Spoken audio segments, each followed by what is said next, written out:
Okay, so we will start our first theory session. If you face any doubt or difficulties, please stop me and let me know. Fine? And am I properly audible to all? Okay, so welcome to our first theory session of Introduction to Ancient Scripts, Cuneiform and Avesta. You have to study Old Persian cuneiform and some introduction to Sumerian cuneiform. We will be reading say around 2 to 3 Sumerian inscriptions as well. That script is little bit complicated, being a logographic script. So there are more than 500 to 700 signs also. So we are putting more stress on Old Persian cuneiform because it is an Indo-Iranian language and script, and once you get familiar with Old Persian, Avesta will be little easier for you. So let's start our theory session. So now the first question, why should we study Old Persian cuneiform script including Mesopotamian and ancient Persian history? So as we know, the Indus Valley or Harappan civilization was the oldest civilization in Indian subcontinent, and Elam and Mesopotamia were the great civilizations in the Middle East, having trade with Harappan civilization. So combined study of Harappan as well as Elam and Mesopotamian civilizations will be very important for us. So to get knowledge of our neighboring civilizations like Elam and Mesopotamia, we must study Mesopotamian as well as ancient Persian history. Then I have one question for you all. You know, Alexander the Great had invaded northwestern part of Indian subcontinent in around 326 BC tentatively. So do you know which empire did he defeat and who was the king? Can anyone among you tell me who was the king? Any idea? I'm not asking about Porus. I'm asking on the way to India or Indian subcontinent, whom did he defeat? Who was the most influential emperor in that region? Any idea about that? Yes? No idea? So he was Darius the Third, the Achaemenid king Darius the Third. So unfortunately, we just know that Alexander had invaded northwest part of Indian subcontinent in around 323 BC, but many people, including those from the history and archaeology field also, are not much aware about his activities or conquests in the Middle East. And with the study of cuneiform, that is Old Persian cuneiform script and inscriptions, we will be able to fill up this gap. Then some regions of ancient Indian subcontinent were the part of Achaemenid Empire, that is ancient Persian Empire.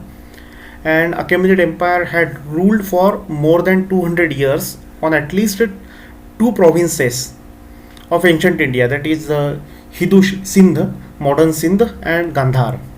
And we will be practically reading these province details in the Old Persian cuneiform inscriptions. And with this background knowledge, we can also correlate the descriptions of ancient Greek historians with the cuneiform inscriptions found in not only just in Iran, but a few inscriptions are found in Turkey. We can definitely correlate these records and can get a new detailed view about the ancient Indian history. Then next point is the ancient Indian provinces, Sindh and Gandhar, were the highest tax paying provinces, tribute paying provinces in the ancient Persian empires. So we will be reading those original descriptions from ancient Greek authors' references as well. And the last point is ancient Iran's history is constantly being ignored in India despite Persia being a neighboring region. Despite Iran and Mesopotamia are our neighboring regions since the ancient period, their history has been constantly ignored in the Indian subcontinent, including the Indian syllabus. On the contrary, we have a special branch of Mesopotamian and Near Eastern studies in the Western universities.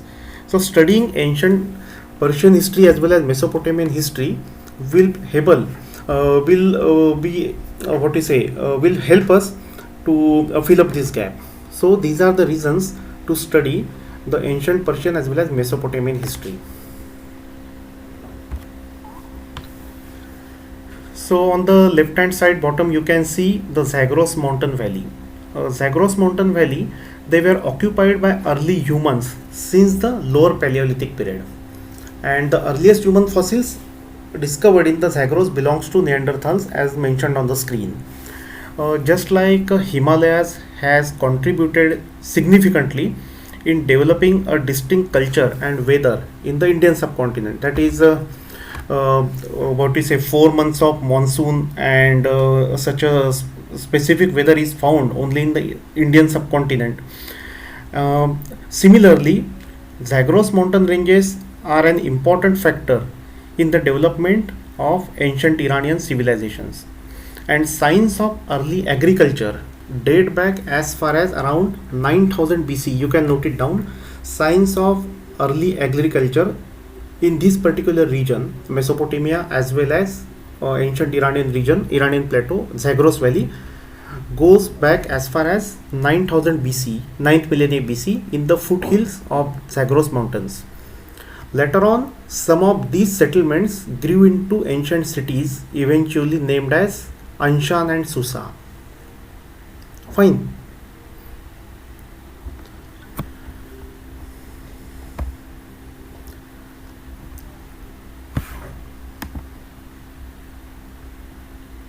Yes, yes, yes. Just a minute. Yeah, please. What is your doubt? Please ask me again. Yeah, I will tell you. See, signs of early agriculture date back as far as 9000 BC, and that was in the foothills of Zagros mountains. And later on, some of these settlements grew into the cities, ancient cities named as Anshan and Susa. Anshan was an ancient city and Susa was another ancient city. Fine. Yeah.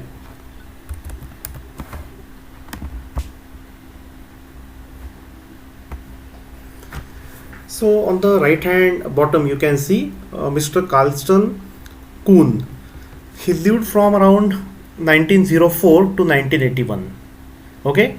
He was an American anthropologist and he did several excavations in Iran and nearby Mesopotamian border. So in around 1949, he conducted excavations at 4 cave sites. There were 4 cave sites in Iran near the border of Mesopotamia. You can note the names of these sites. The first one is Behistun, B for Bombay, E for elephant, B for Bombay, E for elephant, H for Harry, I for India, S for sugar, U for umbrella, and N for Nancy. That is Behistun. The second site was Tamtama, Tamtama. Tamtama. Third cave site was Khunik, Khunik, Khunik or Khonik. And the fourth site was Belt. Fine.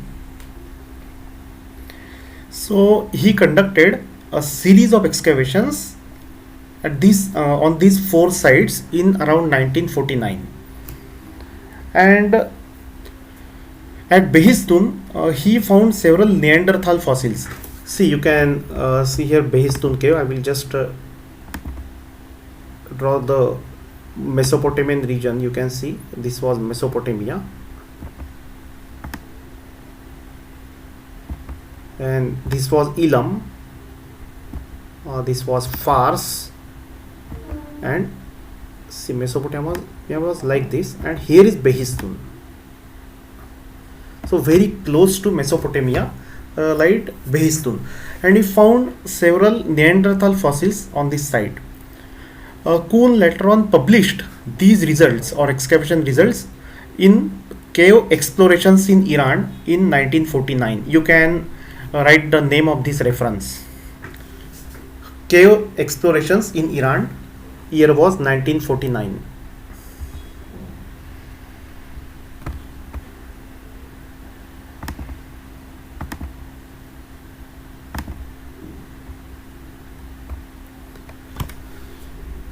Here is Vezme cave on the left hand side. So Vezme cave is located near western Iran, and it is located just 50 kilometers from Behistun cave. 48 to 50 kilometers is the distance. This site was discovered in 1999 and was excavated in 2001 by Iranian archaeologists. The main lead archaeologist was Dr. Abdi, and later on again the cave was re-excavated under the direction of Dr. Biglari in 2019, that is only 5 years before. And why this site is very important, because in the new excavation in 2019, one unerupted Neanderthal right premolar tooth, probably it could be P3 or P4, of an individual was found in Vezme cave. You can take a note of this, Vezme cave, and you can write it as Neanderthal tooth fossil was found to Dr. Biglari.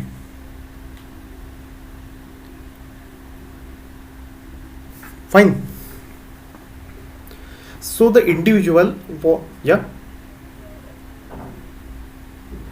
Biglari. On the next slide, you can see his name as well.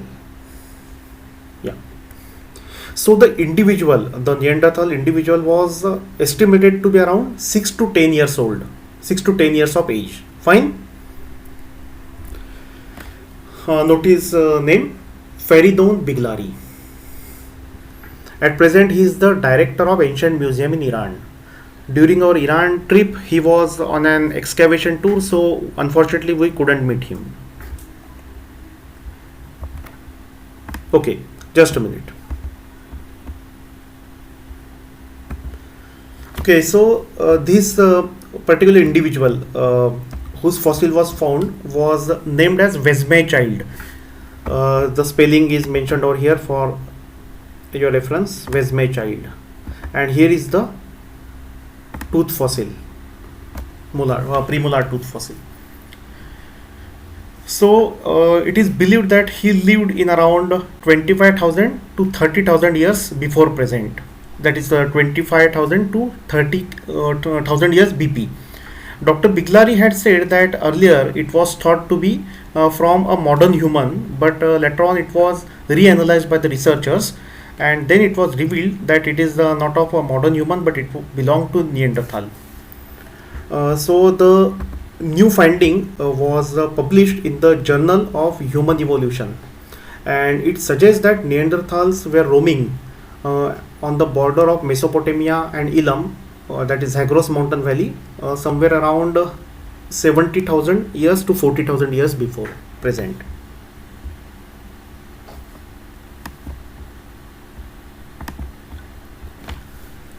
So now we come to Elam. See, this is the region of Elam, very much adjacent to Mesopotamia.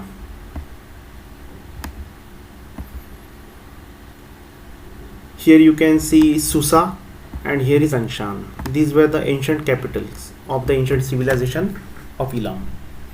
Today in modern Iran, the spelling of Elam is Ilam. It is a province in Iran.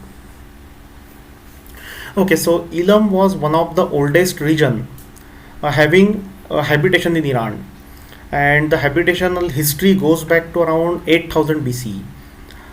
Elam is basically a plain. You can see it is basically a plain, and it is surrounded from three sides by the mountains. Here are Zagros mountains. They are surrounded by from three sides, and on the other end there is the Persian Gulf from this side. The first settlers, they are attested in a nearby valley, that is a Neolithic site, Ali Kosh. Please note down this name. The ancient Neolithic site near Elam, ancient Neolithic site near Elam is Ali Kosh. A for Alpha, L for London, and I for India. Ali space, then K for Kilo, O for Orange, S for Sugar, and H for Harry. Kosh, Ali Kosh. Hello, sir. Yes. Can you please repeat the name of the site? Oh, the site's name is Ali Kosh. Ali, A-L-I, Ali, and Kosh. Fine. Yeah. Okay, please mute yourself. So, from around 7 millennium BC, we see the evidences of settlement in this region. There were three occupation phases in this region. Okay, so Ali Kosh region has three occupation phases. You don't have to memorize too much. You just have to memorize tentative time periods. That's it, nothing else. So just draw this chart by taking the time. Ali Kosh region occupation phases. The first is Bas Morde phase, 8000 BC to 7000 BC. And just write a few points below this. Cultural sequence begins at around 8000 BCE. Point number 1. Cultural sequence begins at around 8000 BCE. And the houses were rectangular, built of mud brick. Domestication included sheep and goats.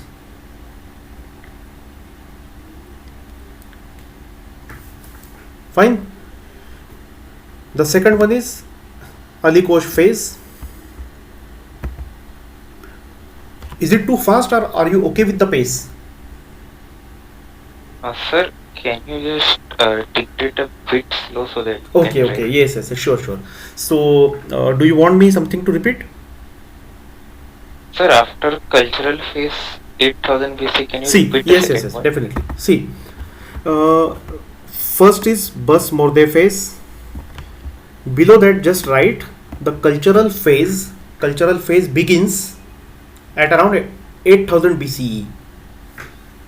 Cultural phase begins at around 8000 BCE. Point Yes, number sir. one. Yeah, point number one. Then write point number two. Point number two, in that mention simple rectangular houses. Simple rectangular houses built of mud brick. They were built of mud brick. Fine. Yes, sir. Now third point below Bas Morde phase, the third point.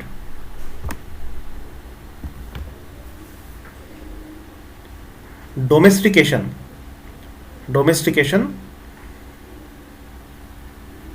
of herded sheep and goats was found.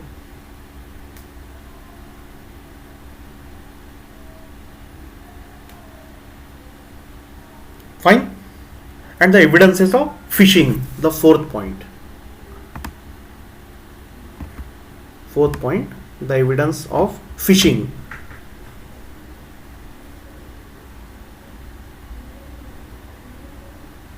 Yes, sir. Okay, all the others are okay with the speed?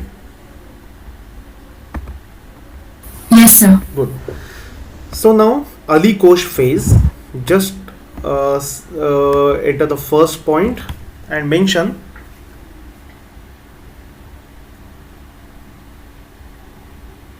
settlement was larger than Bas Morde phase. Settlement was larger. Time period is already mentioned on the screen, 7000 to 6000 BC, so I won't repeat it. Settlement was larger. Point number two,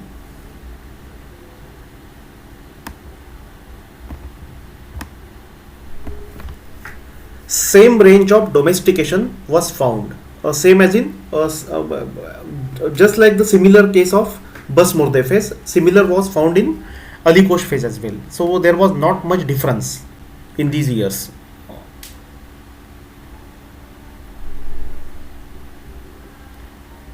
ठीक है. Then third one is Muhammad Jafar phase, approximately 6000 to 5500 BCE.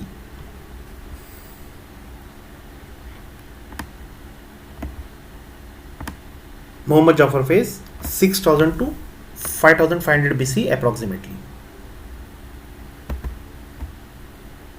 So below that, the first point would be there were a few innovations. The introduction of pottery. You can directly write as innovations like introduction of potteries. Point number 1, introduction of potteries. Point number 2, sorry, point number 2 is farming is established. Farming was established. Farming was established.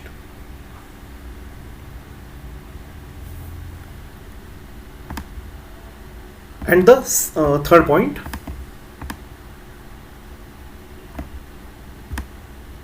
site was abandoned. Site was abandoned. Site was abandoned in mid 6th millennia BC. So that is tentatively 5500 BC. Site was abandoned in the mid 6th millennia BC, tentatively 5500 BCE.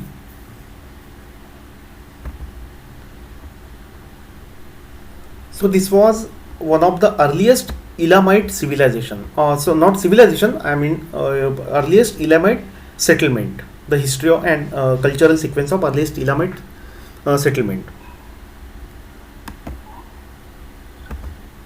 Okay, so the ancient names of Elam throughout the history. Here is Old Persian. You all are familiar with this as of now. I mean, little bit familiar with this.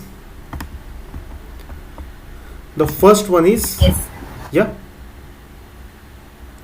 this is Elamite I cuneiform. just said yes. This one is Elamite cuneiform. So the earliest part of ancient Iran to reach the level of urbanization was modern Khuzestan province. Please write the spelling of Khuzestan.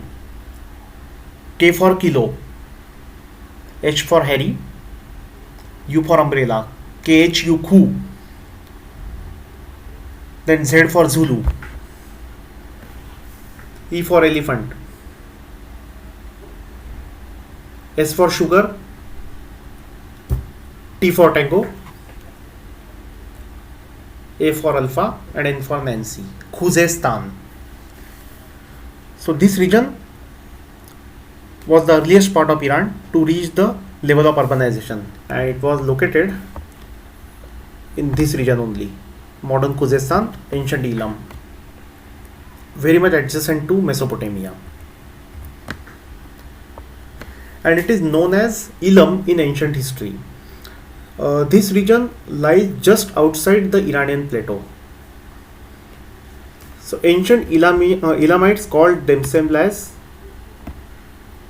Halatamati. Then Sumerians called it as Elam. So this is the logogram for Elam, and this is 2, Elam 2. Then came Akkadians. They used the Sumerian script at many places, and this is key, Elam 2 key. It means, see, key sign was used to denote a location or land or place. So the land of Elam, the translation of this is the land of Elam. Don't no need to draw this. I will share this particular slide with you. Later on you can aram se draw in your notebook. Fine. So in Elamite, please take a note of this. In Elamite language, in ancient Elamite language, Elam, Elam, it means the Lord country or the great country. Elam means the Lord country or the great country.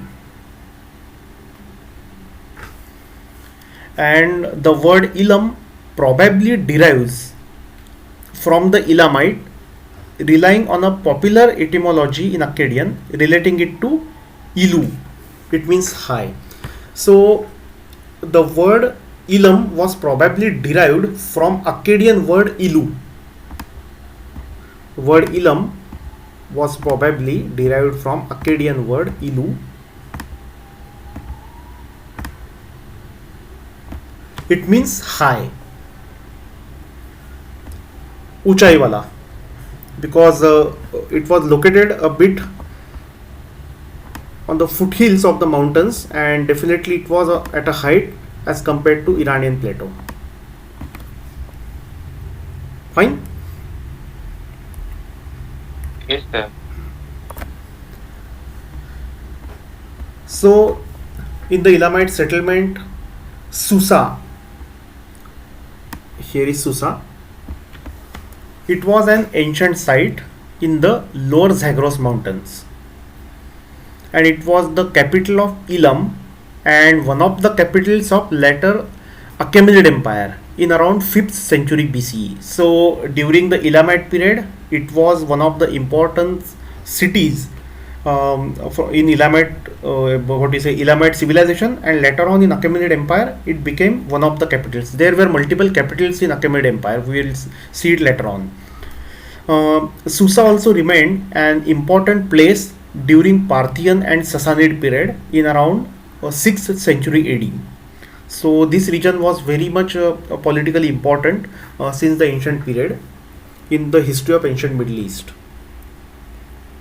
On the right hand side, you can see Achaemenid period's village. The time period goes back to around 5th century BCE, tentatively 500 BCE. So the names of Susa throughout the history. Elamite people used to call Susa as Susain. This is the logogram for ENN in Elamite as well as in Sumerian. And this is the logogram for SU Su. So Elamite Susain, Greek Sousa, this is sigma, this is O, this is upsilon, then again small sigma, and this is alpha. It becomes Sousa. And Achaemenid Elamite becomes, this is the logogram for SU Su, just like the Elamite, and this is the logogram for Sa, Susa again. And Old Persian cuneiform, if you can check your alphabetical chart, it is Sa, U, Sh and A, Sush or Susha.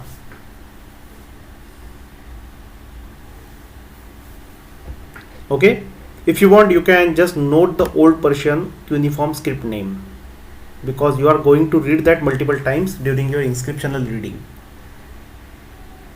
Otherwise, I will share the screenshot of this slide. That time you can note it down. Okay, please give the heading as earliest mention of Susa. Earliest mention of Susa. Write as tentatively 2500 BC, 2500 BCE. So earliest mention of Susa is from around 2500 BC. And where was it found? There was a legend. The name of the legend is, I will just type in the box.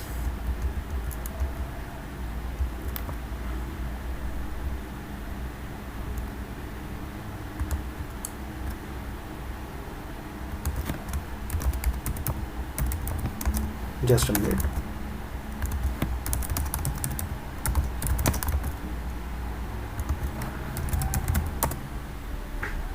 Did you get the message in the inbox? Yes, sir.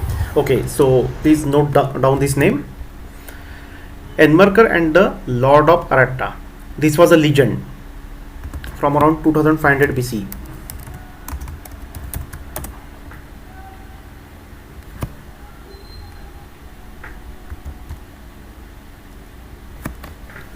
This mentions Susa for the first time, and this legend says goddess Inanna. Have you heard about the name Inanna or not? No, sir. See, this is the name. Inanna. Inanna was a Sumerian goddess. Okay, please note down the name Inanna, Sumerian goddess. So the Sumerian goddess Inanna, she advises Sumerian king Enmerkar.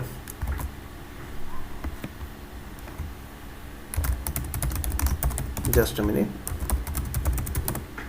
ठीक है, I have just messaged the correct spelling of it.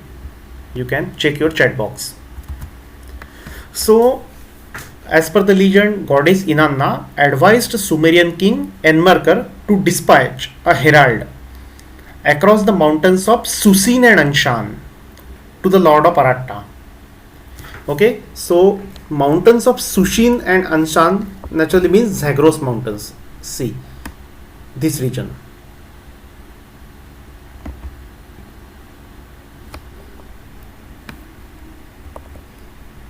And she was the goddess Inanna, so naturally she was worshipped somewhere nearby Babylonia, so definitely in Mesopotamian region. From here she asked Enmerkar king to dispatch a herald to this region. So it was a kind of invasion of Elam by ancient Mesopotamia, approximately 2500 BCE, you can say.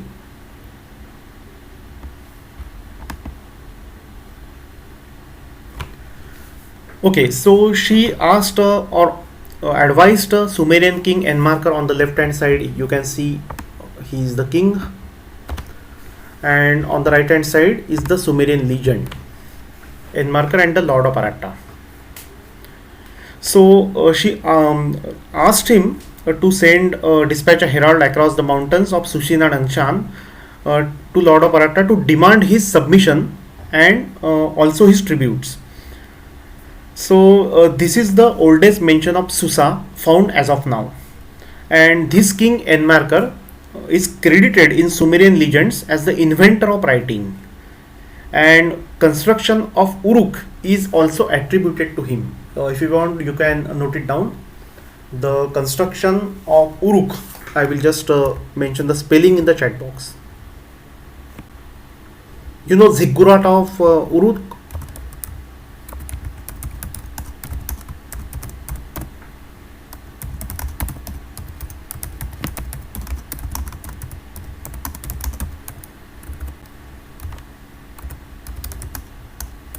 Just a minute, I am typing.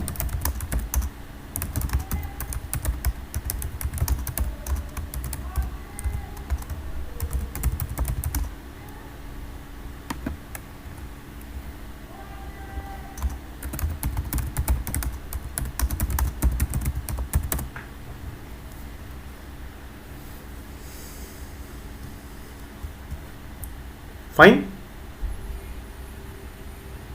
Yes, sir. Yes, sir. Okay. So we will see the significance of Anshan and some details about Elamite script and Elamite kingdom. Okay, let me turn on the highlighter. So Anshan was one of the earliest capitals of Elam from around 4th millennium BCE. It was the name of an important Elamite region in western Fars. You can see this was the province of Fars. Just a minute.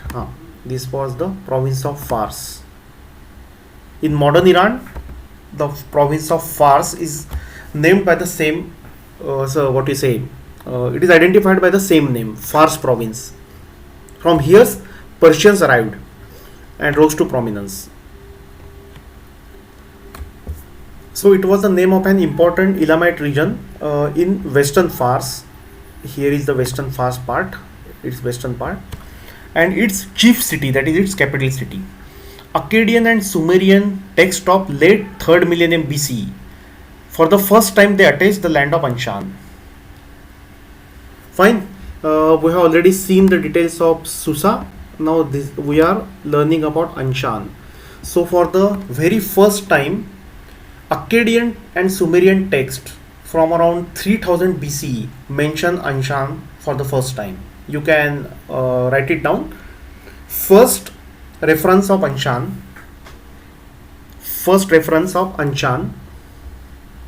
can be found in Akkadian and Sumerian texts, cuneiform texts, Akkadian and Sumerian cuneiform texts of approximately 3000 BCE. Any confusion? or do you want me to repeat anything?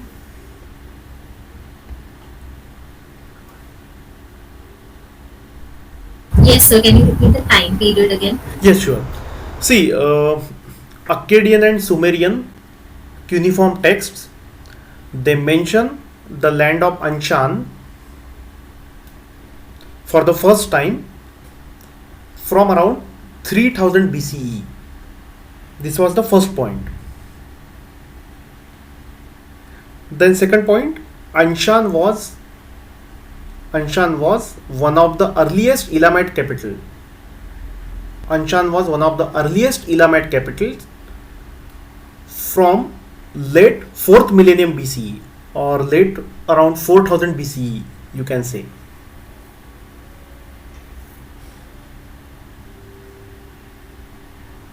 ठीक है? Yes, sir. Good. So later on, in around 700 BCE, 7th century BCE, approximately 700 BCE, you can note down this very important reference. So in around 7th century BCE, Persians conquered Anshan.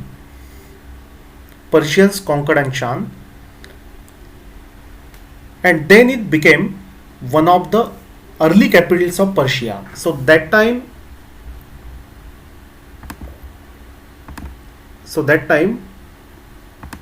Persia was limited to Fars province only.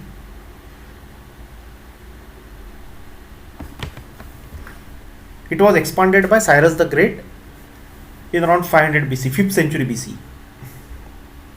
Okay. So there are some periods known as Elamite period, in which during which Elamite influence can be seen on this particular region nearby Mesopotamia. So Proto-Elamite period, you can note it down, tentatively 3200 to 2700 BCE, and the script was Proto-Elamite script. It was used in Susa.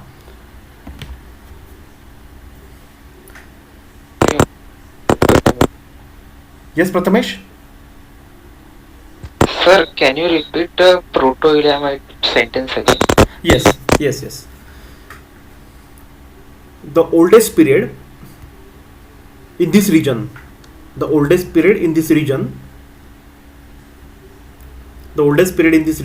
is considered to be Proto-Elamite period. Spelling is on the screen. Time period is 3200 to 2700 BCE approximately. The script in the bracket, it is given Proto-Elamite script in Susa.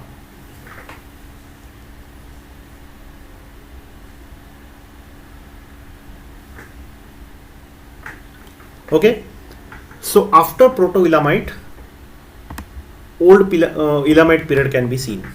So its period was approximately 2700 to 1500 BCE. So you can say that it was almost the contemporary of Harappan civilization, mature Harappan civilization till the end. So earliest documents can be found until Sukalama dynasty. No need to write this. This will be very much confusing for you. So don't write this. So just mention this third period, Elamite period, Middle Elamite period. Middle Elamite period, approximately 1500 to 1100 BCE.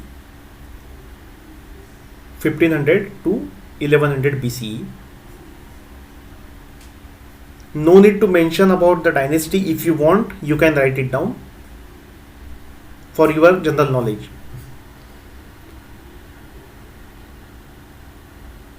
Okay, and then comes Neo-Elamite period, which is important for us. It is from around 1100 BC to 540 BC, 540 BCE. Because in 539 BC, Cyrus the Great conquered this part and Persian Achaemenid rule started over this region. So Neo-Elamite period it a Neo Elamite period ends with the beginning of Achaemenid period. You can mention Neo Elamite period ends.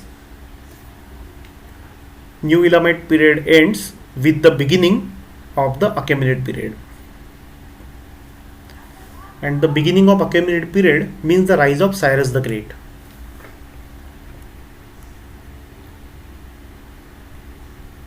Should I change the slide?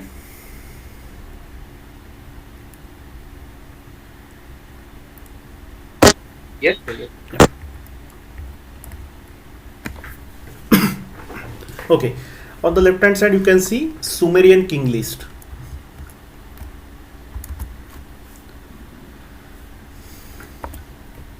Okay.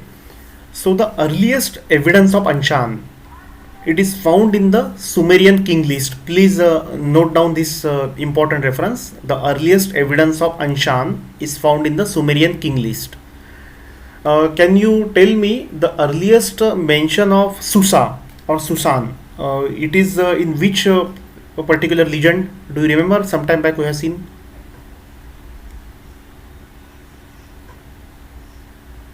So Enmaka and Lord of Arata. Very good. So that was Susa's oldest mention, and this is Anshan's oldest mention in Sumerian king list.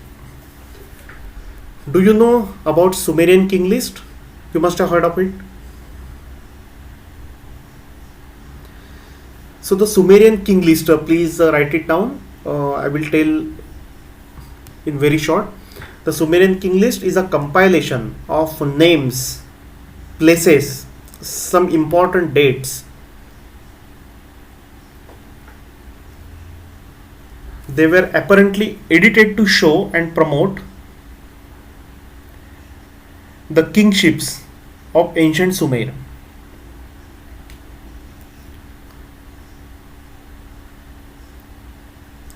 From Sumerian king list,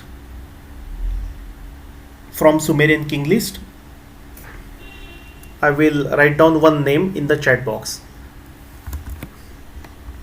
Just a minute.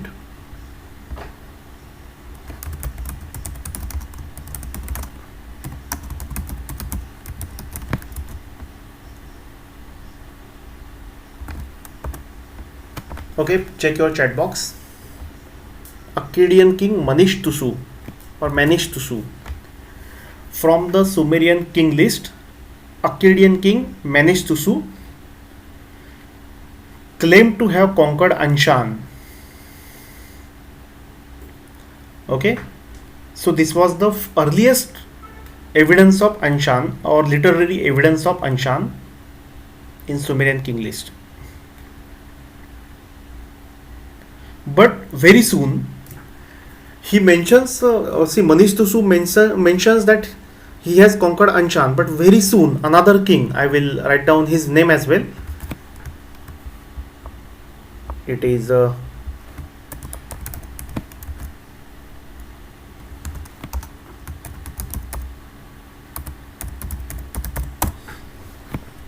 Kutik Inshu Shinak. Very strange name. Kutik Inshu Shinak, who was a native ruler of Susa.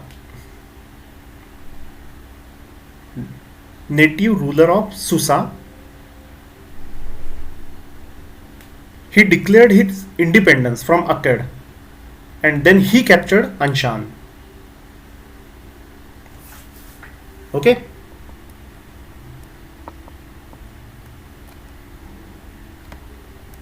Is it fine? So can you repeat the last line again? He declared his See, I will repeat. independence. Yeah, see. He declared his independence from Akkad, A-double-K-A-D, Akkad. It was an ancient empire.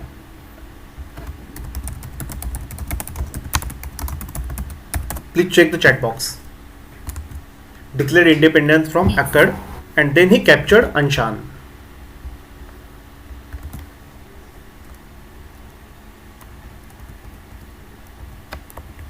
Okay, we will understand from this map.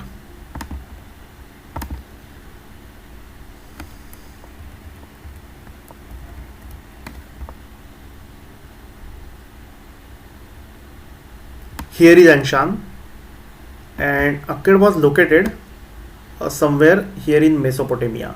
Manish Tusu was ruling over here, and he conquered this region up to Anshan. But later on, very soon, the local ruler, that Inshushinak, he invaded Anshan and he declared his independence. Understood? Okay, yes. Yeah, this is Sumer and Akkad, nearby regions. So there was always a rivalry between Mesopotamia and Elam in the ancient period. Now you will understand the significance of this kingdom and ancient states, neighboring states. Fine.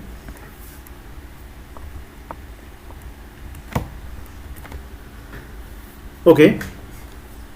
Now a few complicated king names I will type in the chat box. You just have to note them down.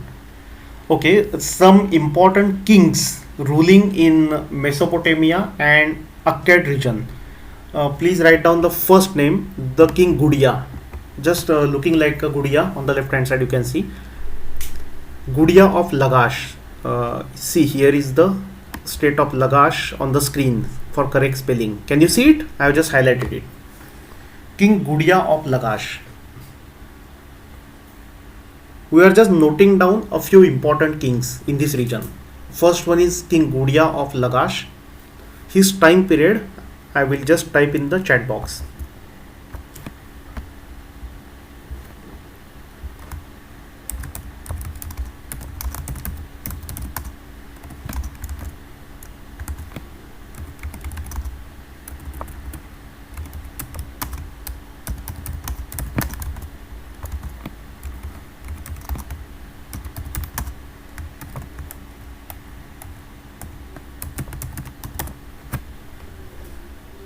Okay. The reference is Sumerian king list. Then second one, Neo-Sumerian ruler Shulgi. I will write down his name as well. Shulgi. Neo-Sumerian ruler Shulgi.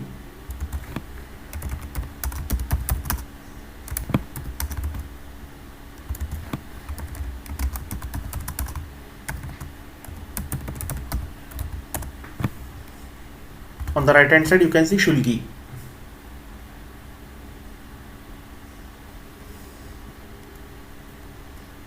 Okay, the third one,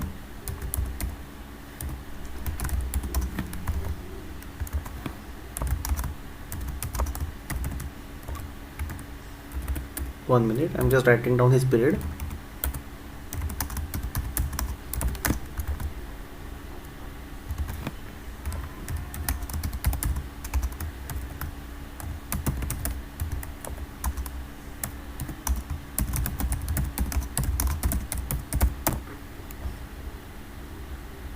Fine.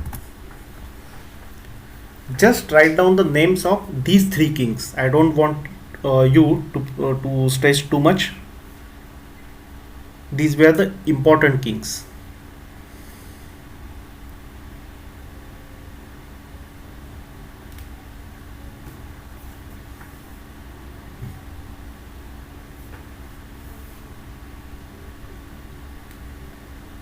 Is it okay? Have you finished?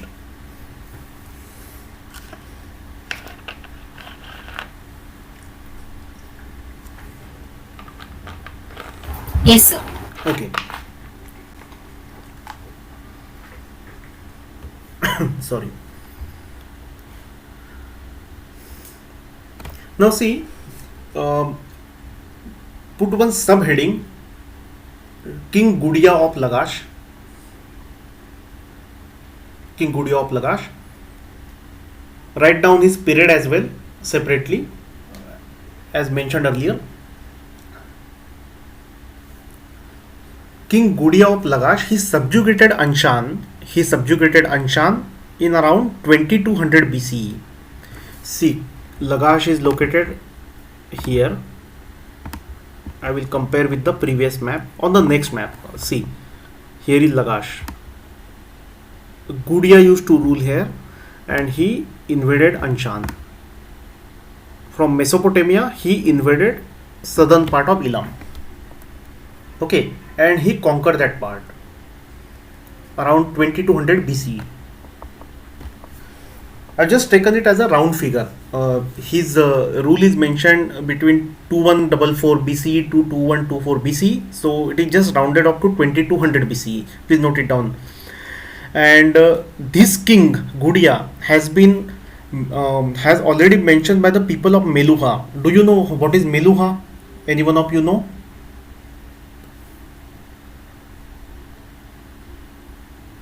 Have you heard about this region? Meluha nahi malum? I will just type the spelling in the chat box.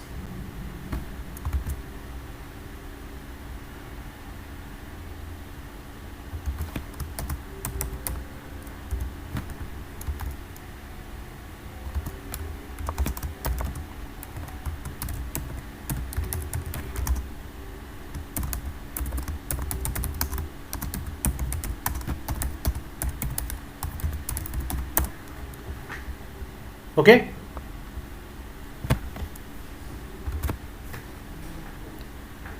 So what is Meluha? Supposedly it was Harappan or Indus Valley civilization. So King Gudia has mentioned that people of Meluha came to Sumer to sell gold dust. This is a very important reference, and it is widely accepted that Meluha is supposedly Indus Valley civilization. So this gives us a very important evidence of trade between Indus Valley people with Mesopotamia from around early 2nd millennia BCE.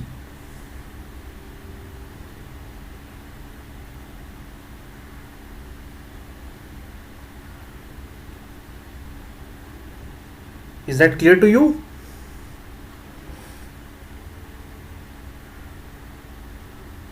Yes, sir. Sir, could you please mention the name of Indus Valley civilization again, please? Harappa. Acha, Meluha. You can just see the chat box. I have mentioned with the spelling. Did you get it? Yes, sir. Thank you. Good, good.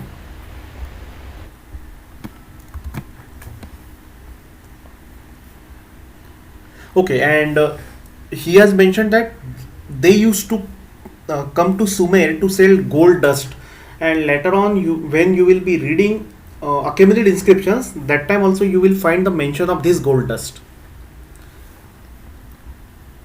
while learning Old Persian cuneiform inscriptions. Okay, so the next slide.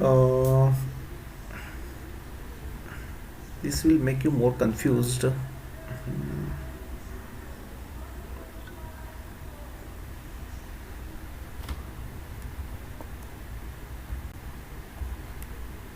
Okay, 1 minute.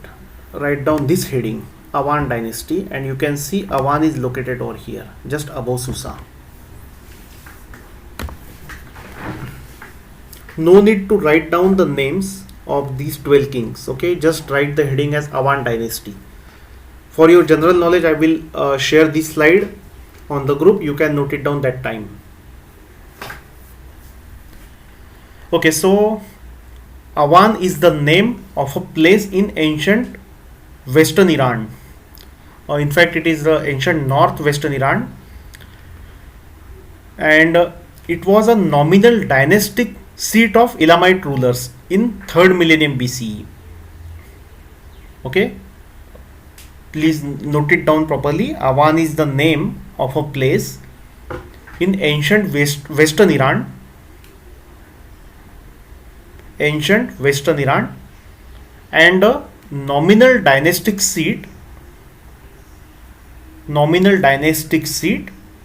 of Elamite rulers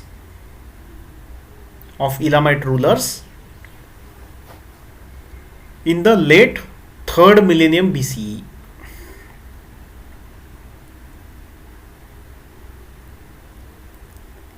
Its exact location is unknown. This is the tentative location.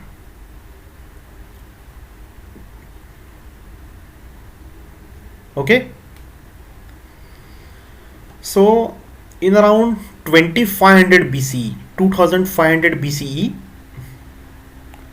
in around 2500 BCE, please write down all this, whatever I am telling.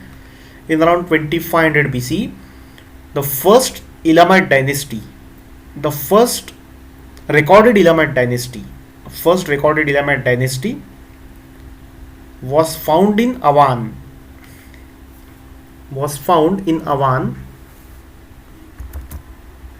By an individual. Check the chat box. Peli, P-E-L-I, Peli. I have written his spelling in the chat box. The founder of first recorded Elamite dynasty was Peli.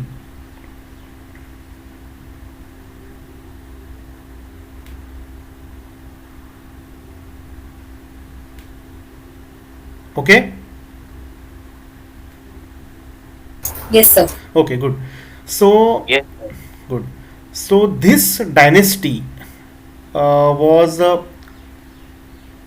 finally sacked down or finally defeated by, I will write down the name of another king. It was finally defeated by, just a minute, I am typing it.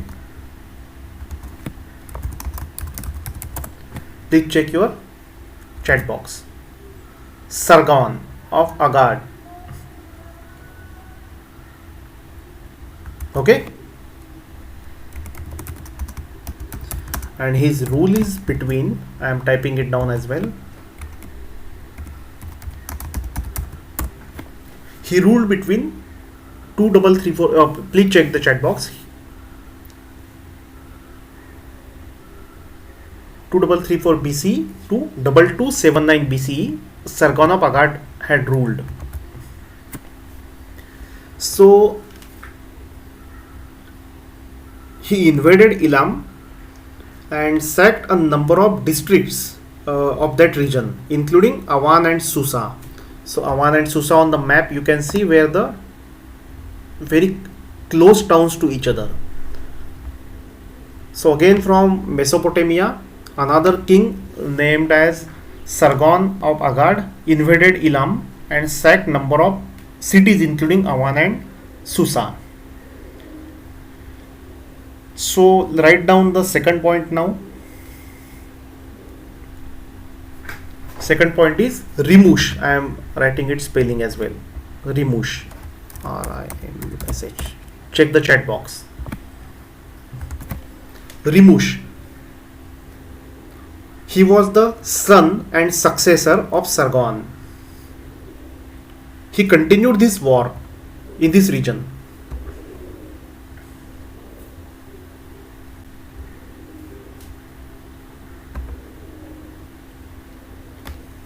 Fine.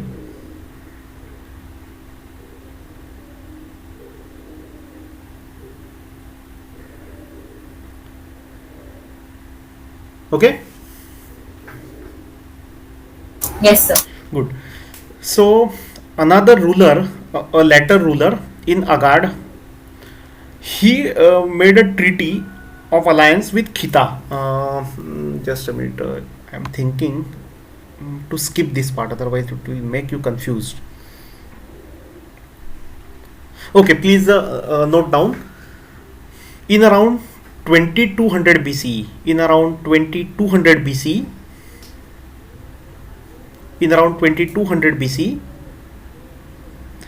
you have previously seen that Gudia of Lagash, he conquered Anshan in Elam, correct? In the previous slide. Yes, sir. Yeah. So in around 2200 BCE, at the same period, when a treaty of alliance was made,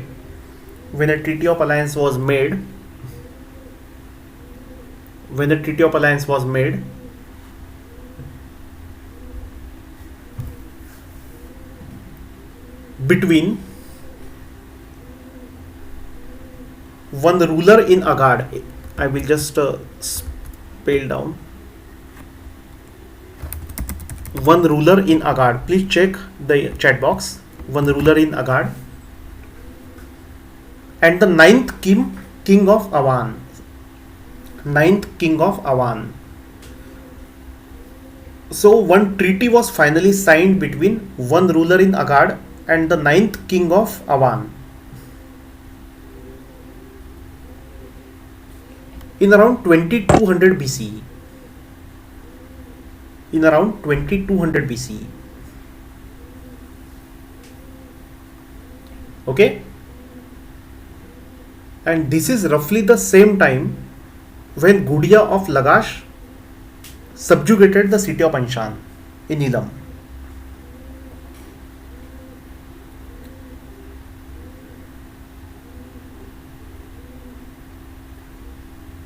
Fine?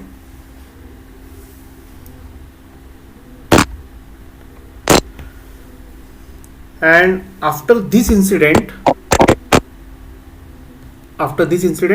the name of Awan gets disappeared from the history.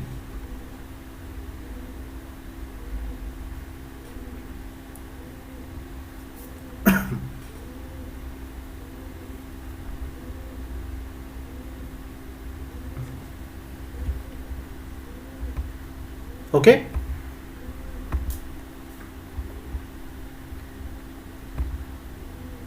Any confusion? Hello, sir. Sir, you not said Akkad. No, what you said? Awan. No, Agad. Please check the chat box. Agade. I have written the spelling as well. Okay, sir. Thank you so much.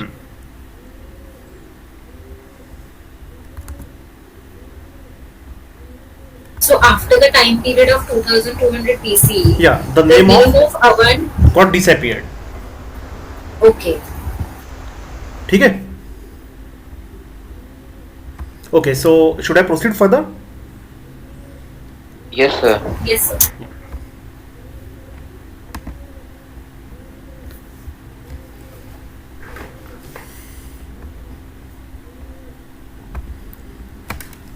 Please note down one new year, 855 BCE. I will write in the chat box.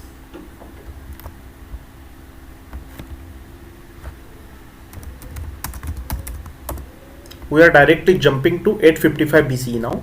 855 BCE. The Assyrian forces of the king. You can see the name of that king on the screen. Shalmaneser the third.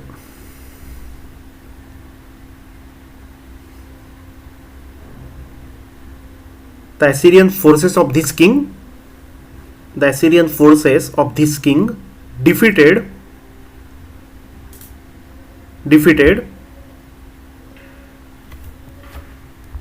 please check the chat box.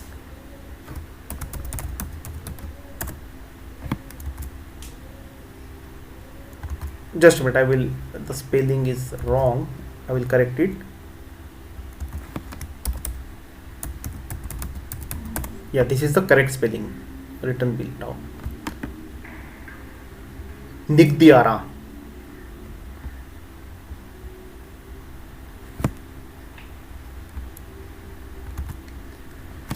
The Assyrian forces of King Shalmaneser III defeated Nigdiara. In bracket, just write who was he. Nigdiara was a ruler. He was the ruler of. Check the chat box again.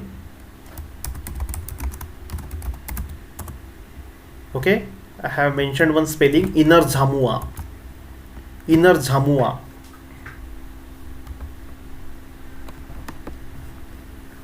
Near modern Iran-Iraq border. Modern Iran and Iraq border.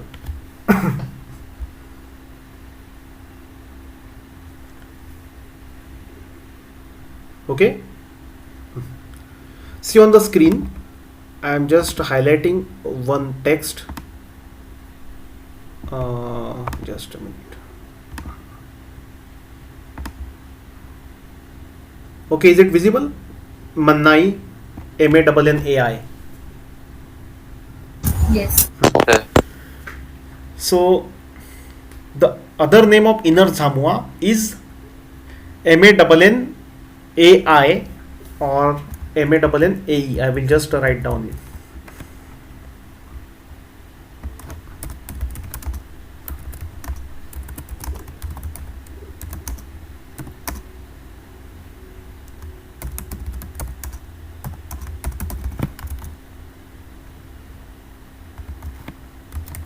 Okay, check your chat box.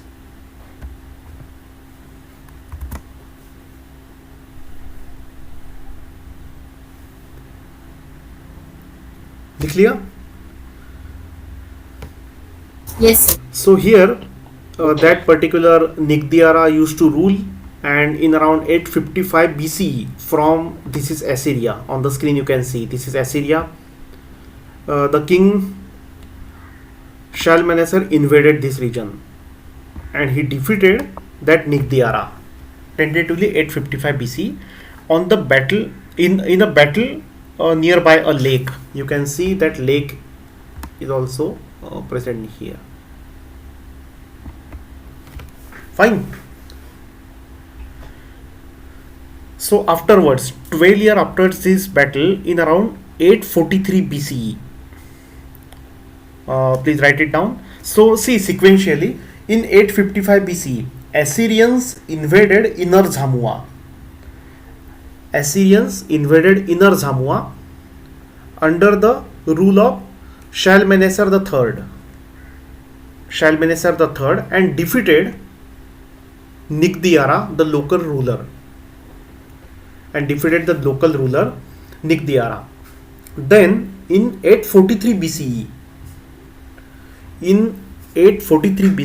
again this king Shalmaneser, he crushed a sedition in Namar. I will just write down the spelling in the chat box. He crushed a sedition in Namar. And this Namar was located somewhere nearby this lake only. So in this particular region, lots of political activities happened in mid 8th century BCE.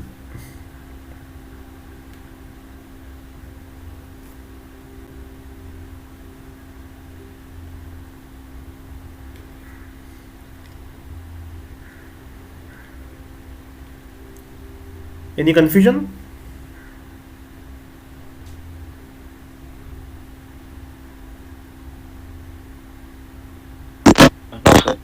Okay, good.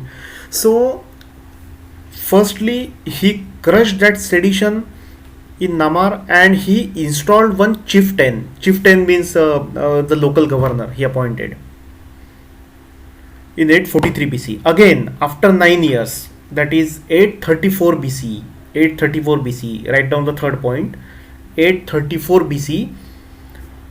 What happened? This installed chieftain, he refused to obedience to Assyria and almost declared his independence.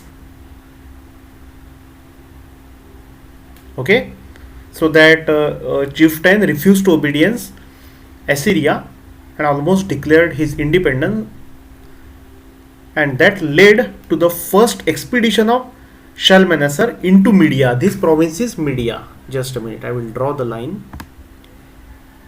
This entire province is Media.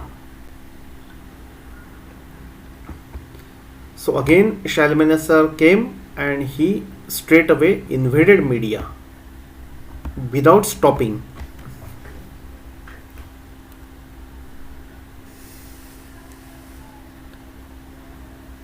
The Assyrian forces descended into Namar from the northeast and past Hamsar. So somewhere from here the Assyrian forces invaded this region. In short, you just remember that Assyria had invaded uh, inner Zamua and nearby region for 3 times in around 800 BC, mid 8th century BC. That is the important point for you. Okay, any confusion?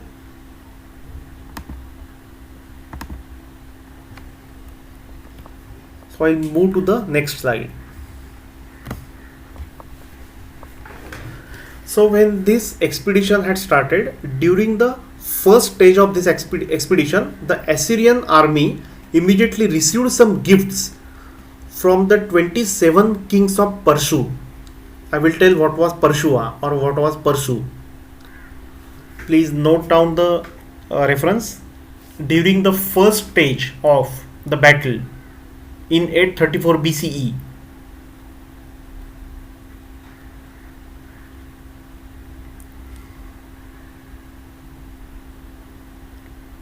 Assyrian army, or you can mention 27 kings of Parshua. I will write down the spelling. Please check the chat box. Parshua. In around 834 BCE, during the expedition of Assyrian army, 27 kings of Parshua sent gifts to Assyrians.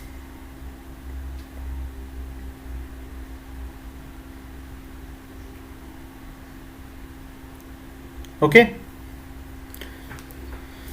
So the meaning of Parshua, write down one note. Give the heading as Parshua. Spelling is already mentioned in the chat box. Give the heading as Parshua, a small note. Parshua is always used in cuneiform writing. Parshua is always used in cuneiform writing with the determinative of country. With the determinative of country and not with that of a tribe. So whenever you come across the word Parshua in cuneiform, it means any country, the country of Parshua, and not the Persian tribe, the country of Persia, you can say, whenever you read the name Parshua.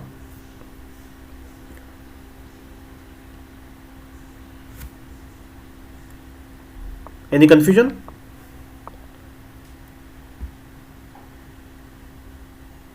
No, sir. Good. Now this Shalmaneser III, he ruled between 858 to 824 BCE, and he was the son of, I will write down in the chat box,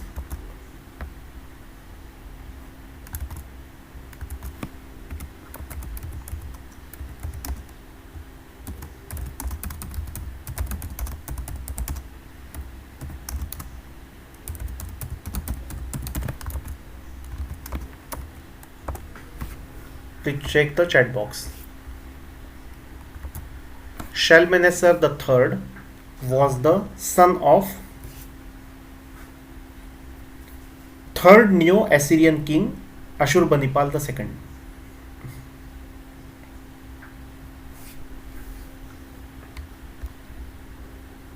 Fine. On the screen you can see the relief of Ashurbanipal on the left hand side, and his period is also mentioned below. Please check your screen on the left hand side. He was the father, and on the right hand side was his son, Shalmaneser III.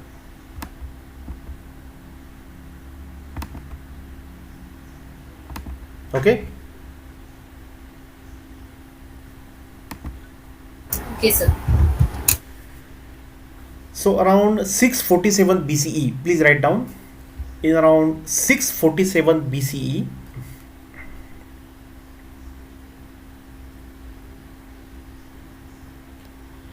Elam fell to another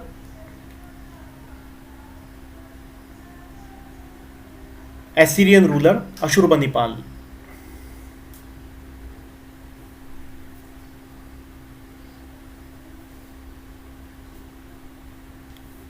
And this Ashurbanipal got this incident inscribed in cuneiform.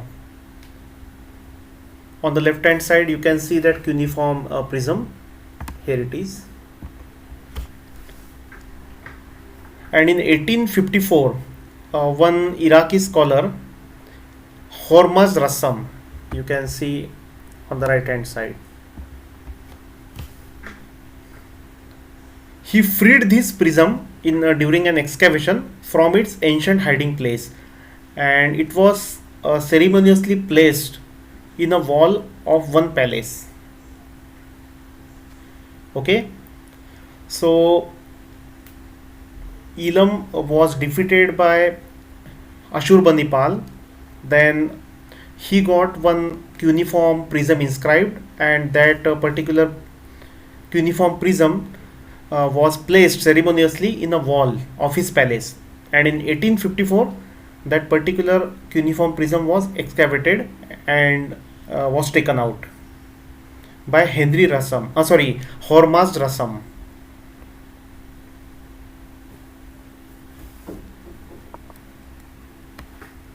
Fine.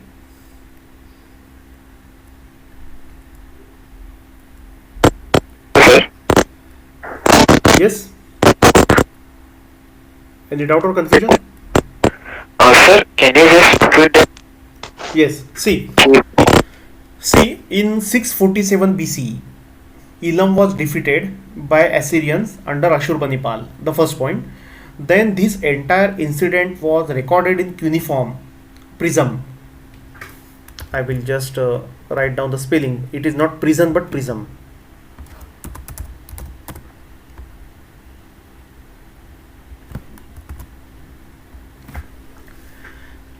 By Ashurbanipal, and later on it was placed ceremoniously in the wall of his palace. And in 1854 during an excavation it was found by Hormaz Rassam. He was an Iraqi scholar and archaeologist. Okay. Yes, sir.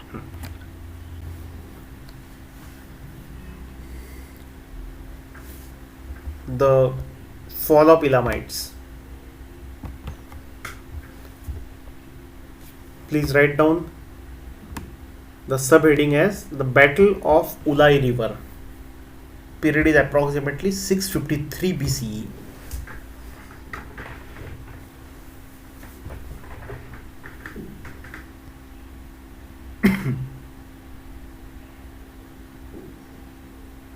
Okay. So the Battle of Ulai River was a battle between invading Assyrians under the king Ashurbanipal and the kingdom of Elam. Note it down. Ulai River's battle was fought between Assyrians under Ashurbanipal and the kingdom of Elam.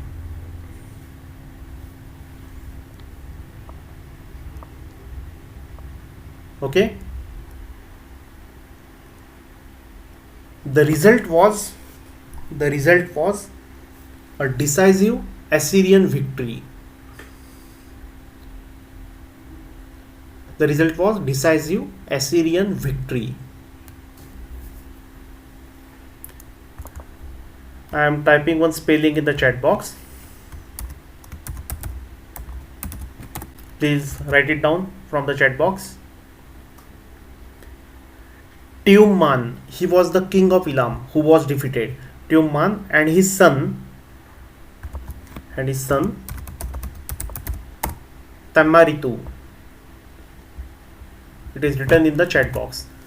Tiumman and his son Tamaritu were killed in this battle. They were killed in this battle.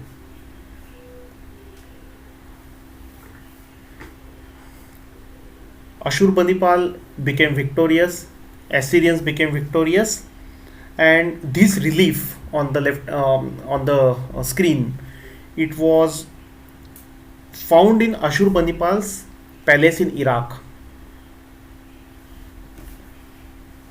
and now this is placed in British Museum.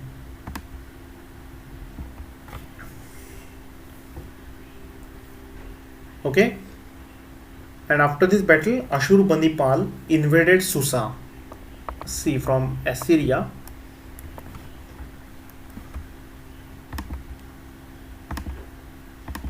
On the screen you can see, from Assyria he invaded Susa.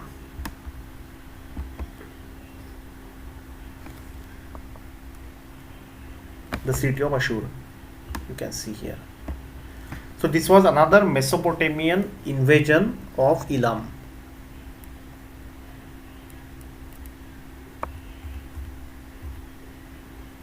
Okay.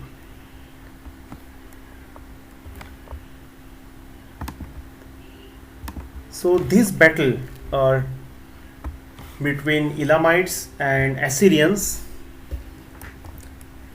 in what we say mid 6th century BC, around 650 BC, was resulted in total destruction of Susa, and it was the fall of Elamites. So invading Ashurbanipal with his Assyrian forces invaded Susa, the capital, and the book, please note down the name of the book. I will write down in the chat box. A very beautiful book it is.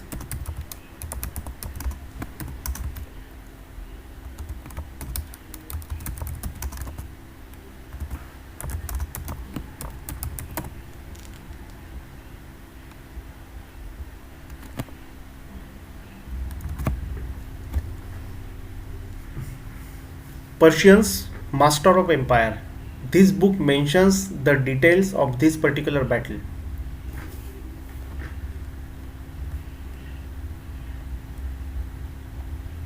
So this book mentions that this invasion totally destroyed Susa, and it took almost more than a century for this city to revive, when it was rebuilt by Achaemenid Persian king Darius in around 518 BCE. So for almost more than 100 years the city faced destruction and was in dilapidated state. So Ashurbanipal says, Susa, the great holy city, abode of their gods, seat of their mysteries, I conquered. I entered its palaces and opened their treasuries. The tombs of their ancient and recent kings I devastated. I exposed to the sun, and I carried away their bones towards the land of Ashur. I devastated the provinces of Elam, and on their lands I sowed salt. Such was the destruction of Susa. You can read this book for more details. It is a very beautiful one. So till 518 BC, Susa was totally destroyed. Then it was again became the capital of Achaemenid Persian kings when King Darius again restored it. So the name of Darius, when appears, the question comes in our minds that who exactly were the Persians. So if you want, we can take a 5 minutes of break. You can go through all the details and then we can start history of Persians. Is it okay?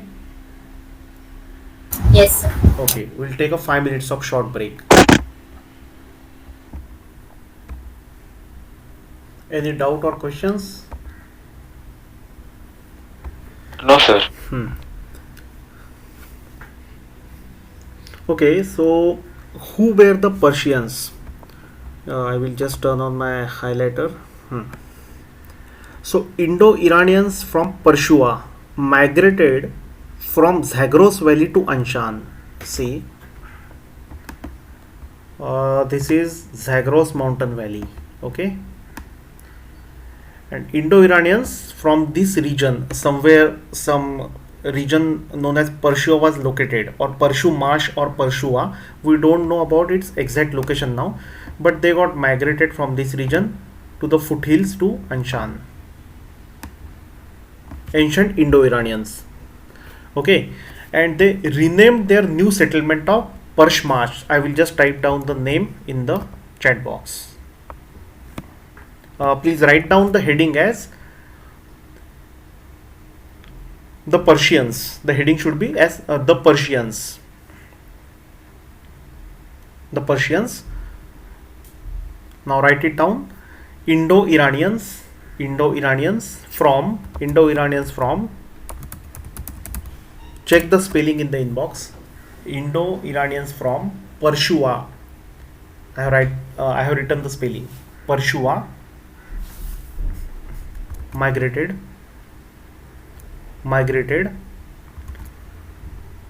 from Zagros Valley.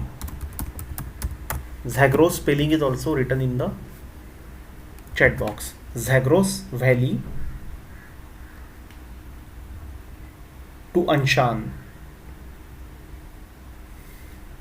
Anshan spelling can be seen on the screen itself. To Anshan,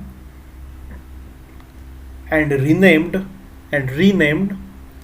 the new settlement as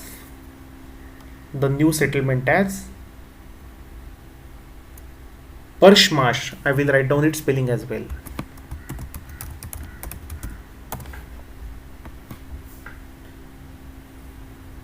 And they renamed the new settlement as Pershmash.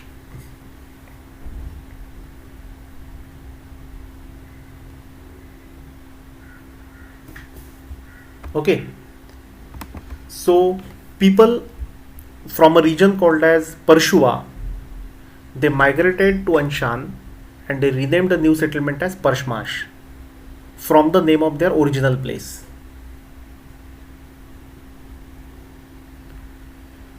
And this place in future would be known as Persia or Pars. This region, this particular region in future was known as Fars or Pars. In the accumulated inscriptions, Prathamesh and others have previously read this name, Pars. Okay, so the leader of this tribe, the leader of these people was one Achaemenes, and he lived in around 700 BCE. Please note down this reference as well. The leader of these people was one Achaemenes. I will write down its spelling. On the screen you can see Achaemenes, he on the left hand side, Achaemenes. He lived in around 700 BCE. And the later kings from Darius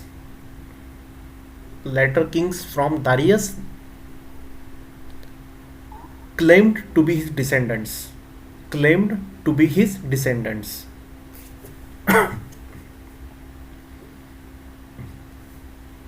Okay.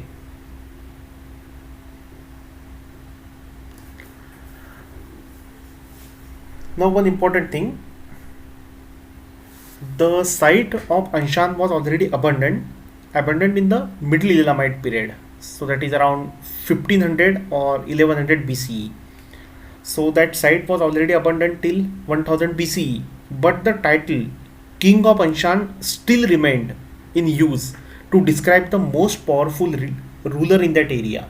Write down this point as well. The site of Anshan, the ancient site of Anshan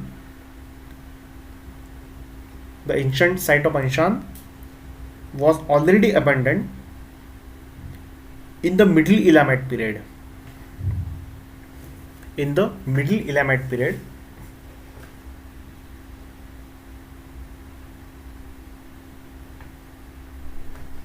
But the title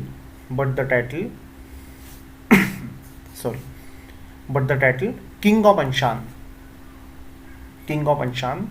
remained in use to describe the most powerful ruler in this area. Okay, next point also, please note it down. Elamite ruler, Elamite rulers traditionally took the title, the king of Anshan and Sushan. I will just mention it in the inbox.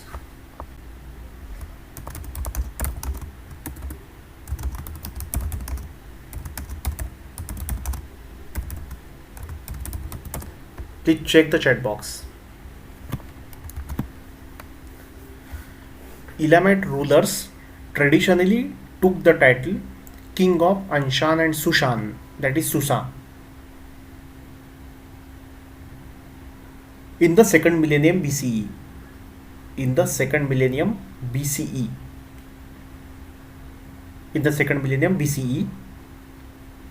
And also write down the last point. The last point is by the middle of the first millennium BCE.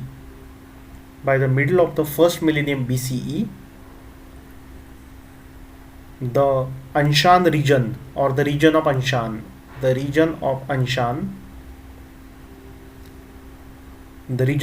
had become the homeland of Achaemenid Persians.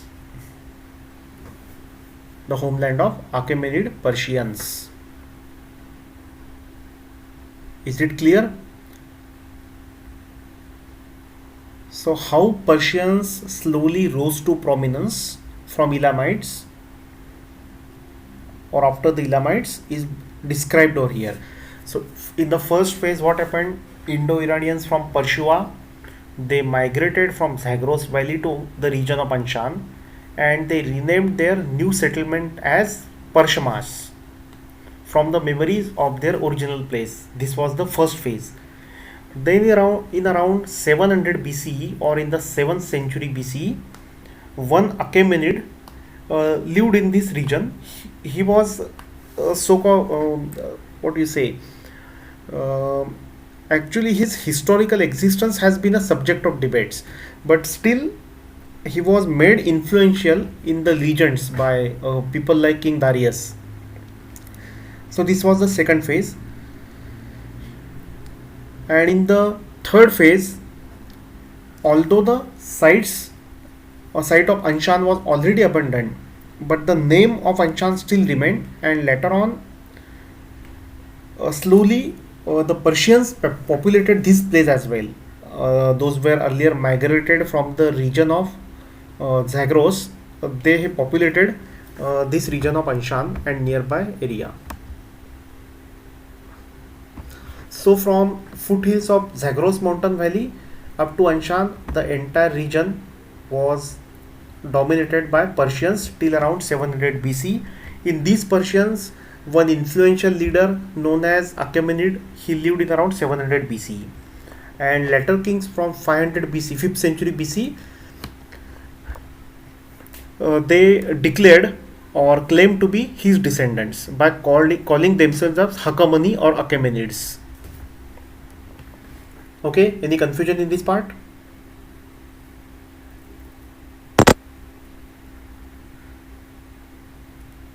No, sir.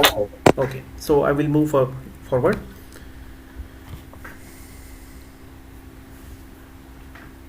So the earliest historical reference to Elamite Anshan, it is recorded by Sumerian king Sargon of Agad in around 2300 BCE. We have already seen this part. The text of Manish Tusu. Here is the chronicle of Nabonidus.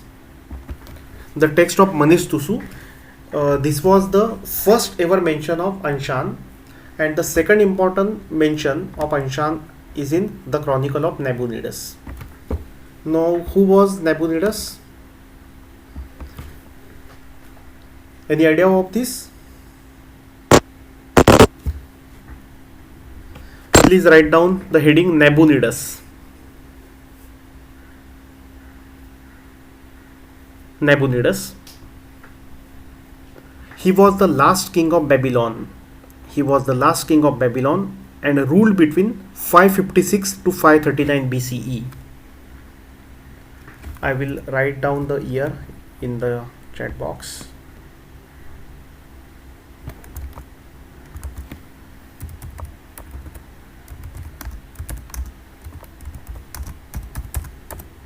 Please check the chat box.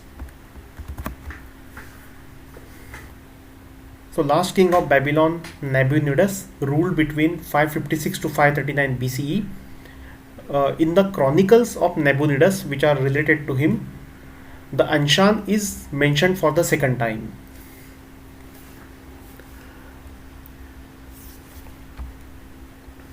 The Anshan is mentioned for the second time in these chronicles of Nabonidus. These chronicles are written in cuneiform, Babylonian cuneiform, and they mention one Cyrus, the king of in Persu. Check the inbox.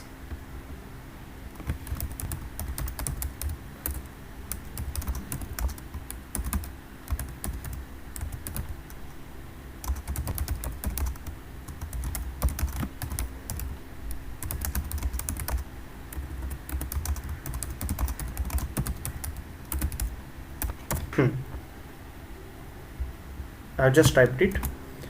Chronicles of Nabonidus mentions Cyrus as a king in Persu, that is the king in Persia. This chronicle, written in cuneiform script, on the right hand side you can see this chronicle of Nabonidus. It tells the story of the rule of Nabonidus, the last king of independent Babylon. You can write down the point. The chronicle of Nabonidus, the chronicle of Nabonidus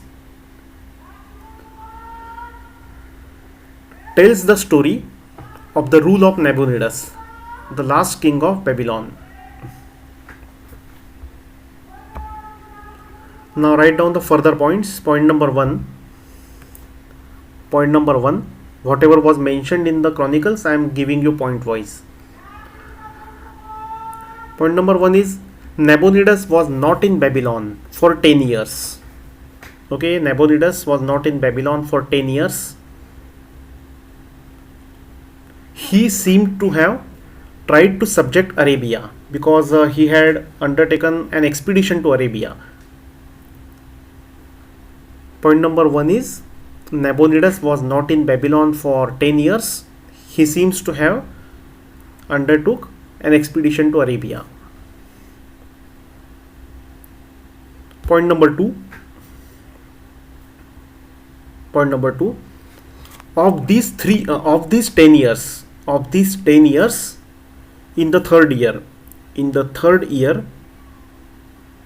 he conquered the kingdom. Please check the chat box for the spelling. Kingdom of Edom. In the chat box you can see the spelling.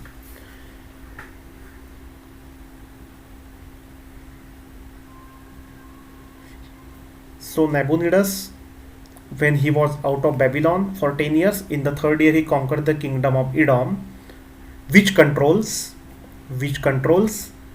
the direct road from Babylon to Gulf of Akkada. I will write down.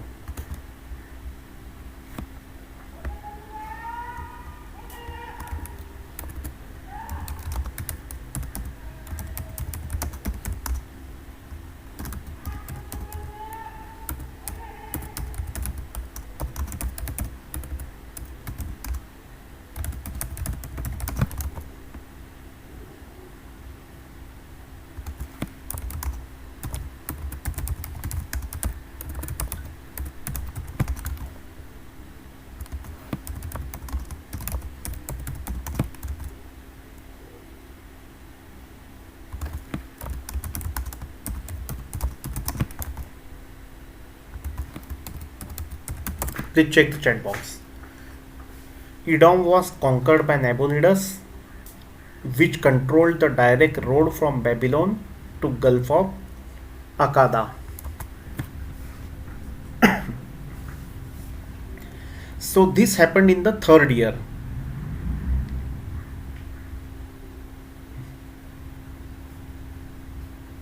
Okay. So which was this point, second or third? Second point. Okay, second point. So please write down the third point now. Third point. From the 7th year till 16th year, from the 7th till 16th year, 7th till 16th year, Nabonidus stayed in the oasis of, check the chat box, oasis of Tyma, Tyma. In the chat box I have written. From the 7th to 16th year, Nabonidus stayed in the oasis of Tyma in the Arab desert. In the Arab desert.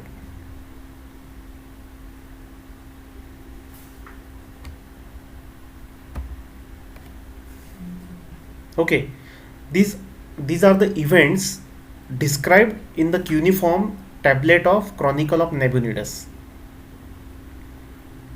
So third point was this was the third point. Now the fourth point.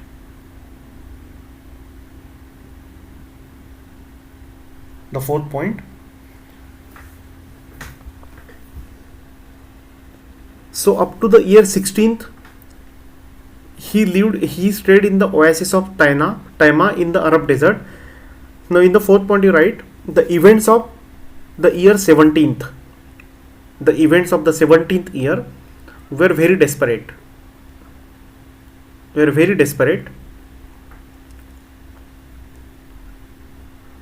In that year or in the 17th year,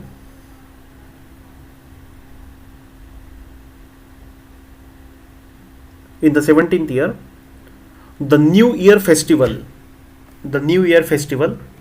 I'm writing down the name of that festival in the inbox. The New Year festival Akitu. Please check the chat box. The New Year festival Akitu, although it could have been celebrated, several important guests failed to celebrate it and attend it. Several important guests failed to celebrate and attend it. Okay, so observe it very carefully.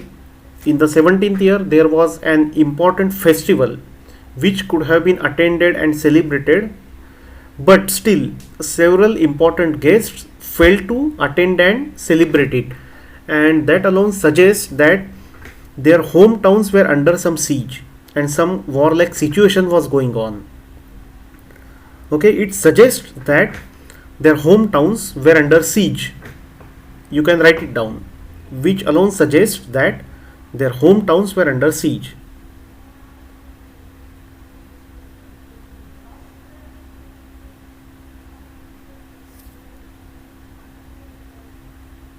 Okay.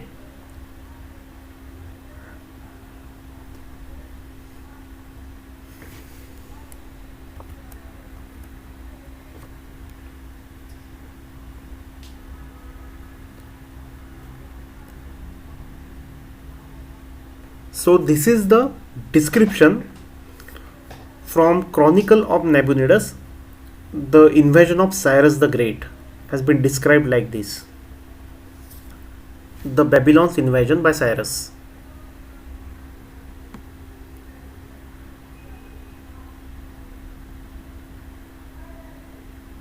Read this sequence very carefully. Just take 2 minutes, no problem, and then we will proceed further. I am giving you 2 minutes to read the entire sequence.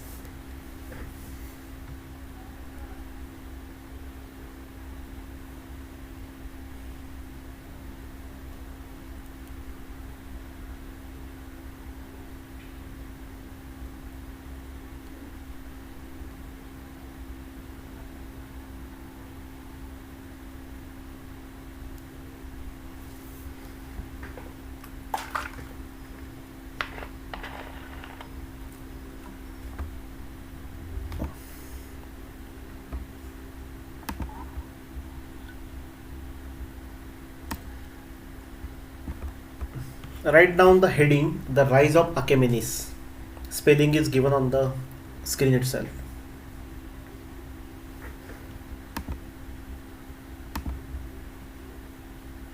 The Rise of Achaemenes.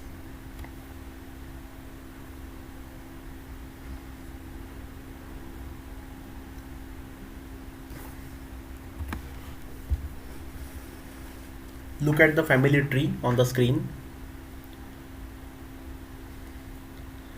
See, according to Behistun inscription, there is a huge inscription in Behistun. We are going to learn that entire Behistun inscription, or the most important part of that inscription, during our practical reading session. We have already started learning it from Monday.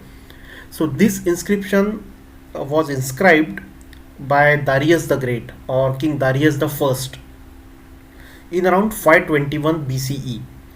So according to Behistun inscription and Herodotus, write down one reference. I have already given to the other students. The Herodotus's reference is the Histories, book number 7. The Histories, book number 7. Book number 7, paragraph number 11. Paragraph number 11. So according to the Behistun inscription of Darius, and also according to the reference given by Herodotus in the Histories, book number 7, paragraph number 11, Achaemenes was the father of Thespis. You can see in the family tree, Achaemenes was the father of Thespis.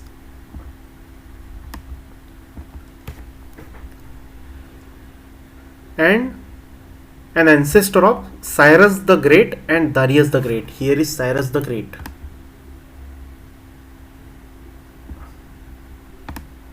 And Darius couldn't appear here. He is placed in this branch. Okay.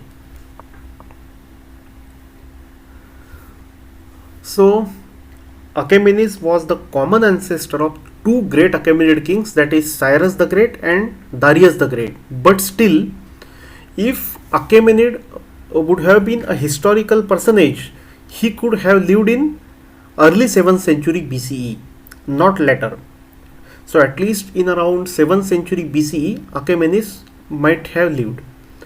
But again there is a twist. Cyrus the Great does not mention Achaemenes at all on his cylinder. The most important inscription of Cyrus the Great is the famous Cyrus cylinder. You might have studied or read about this recently. The Cyrus cylinder was also brought to CSMV's museum. I think you know about it, right? It is written in Akkadian cuneiform. The language is also Akkadian. So this very important Cyrus cylinder does not mention this mythical or epical ancestor called as Achaemenes. And it is true that in his inscription at Pasargad, Cyrus the Great called himself an Achaemenid. But at present, it cannot be decided whether these texts were written during the reign of Cyrus the Great or after his death by Darius. See, there is one inscription. This inscription is at Pasargad. It mentions Adam, Kurush, Kshaithiya, Hakamanishia. It means I am Cyrus the Great and Achaemenid. But several scholars say that this could be a fake inscription inscribed by Darius. Why people say like this? You will learn while reading the Behistun inscription. So the existence of Achaemenes is a matter of debates among the historians. But later kings after Darius the Great call themselves as Hakamani or Achaemenids.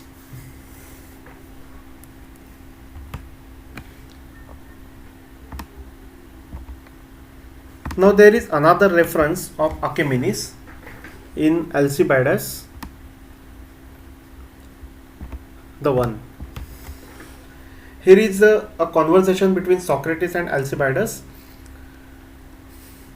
Plato records a dialogue between them in which Socrates mentions about Achaemenes please write it down. The reference about the existence of Achaemenes in Greek resources. The evidence about the existence of Achaemenes in Greek resources. The name of this resource is Alcibiades 1. It is written by Plato.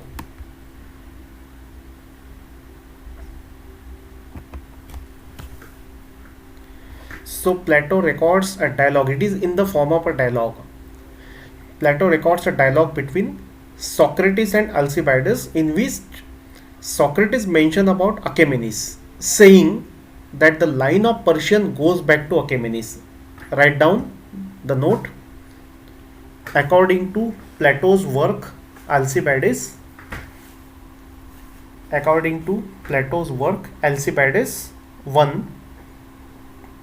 Alcibiades 1,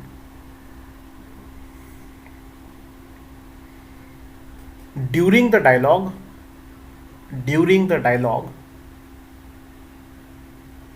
Socrates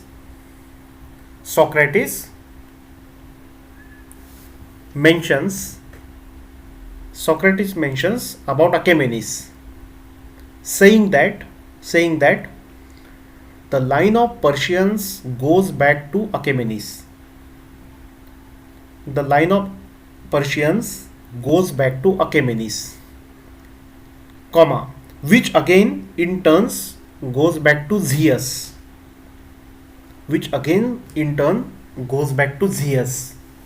In the bracket, the thunder god. I will write down the spelling in the chat box.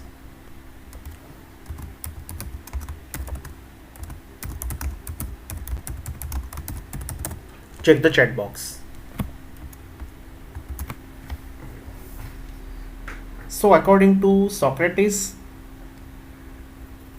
Achaemenes was the ancestor of Persians and his lineage goes back to Zeus, the thunder god.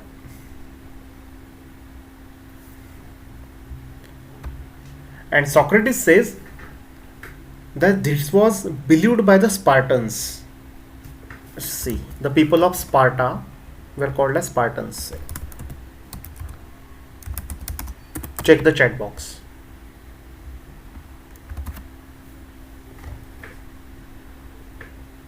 Okay, any confusion here?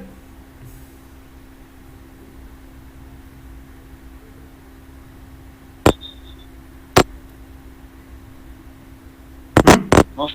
Okay, good.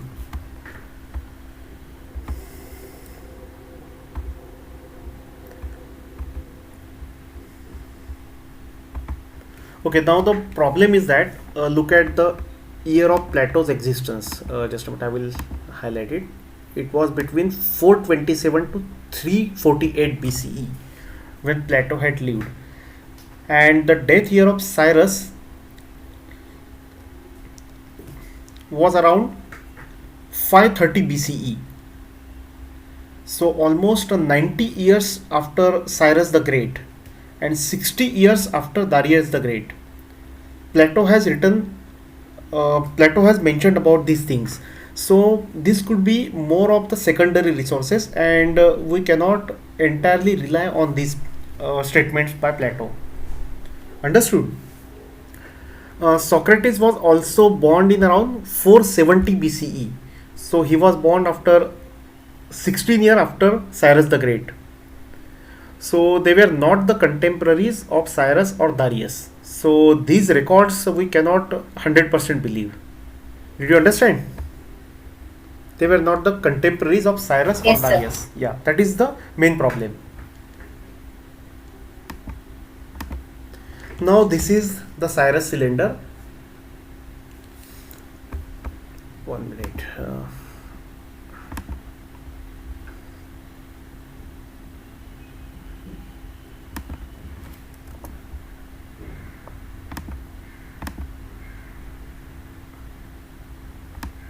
See this particular logogram. It is called a showroom. I will mention in the chat box.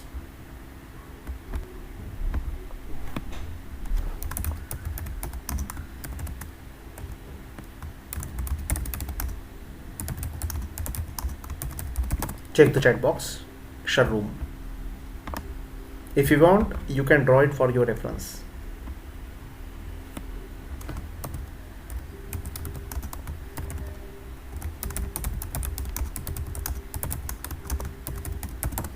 And again check the chat box. Lugal is the word in Sumerian for the king, and the same logogram is used for it. Sir, Yes. this is which form? It is Akkadian cuneiform and Sumerian cuneiform. Both use 99% same logograms. Only the words have different pronunciations. Like Sumerian Lugal is known as Akkadian Shahroom. Okay, sir. Got it? And what is Yes, sir. what is the word for king in Old Persian cuneiform? You can tell me now. You have read it several times on Monday. Do you remember or not? Nidhi, Karishma. Old Persian word for king. Akkadian word is Shailesh. very good. Shailesh. Very good, very good. So I will just write down in the chat box for Abigail. See, Shahroom is the Akkadian word for king, Lugal is the Sumerian word for king, and Kshaithiya. 1 minute.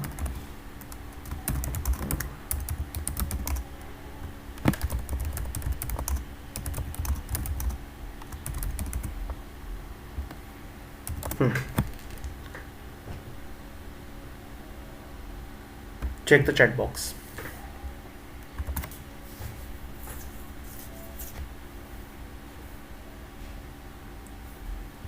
Okay.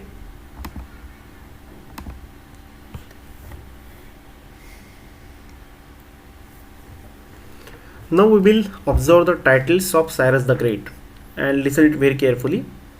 Cyrus says, I am Cyrus, king of the world, great king, mighty king, king of Babylon, king of Sumer and Akkad, king of the four quarters. Please write it down. Cyrus's title. Cyrus's titles.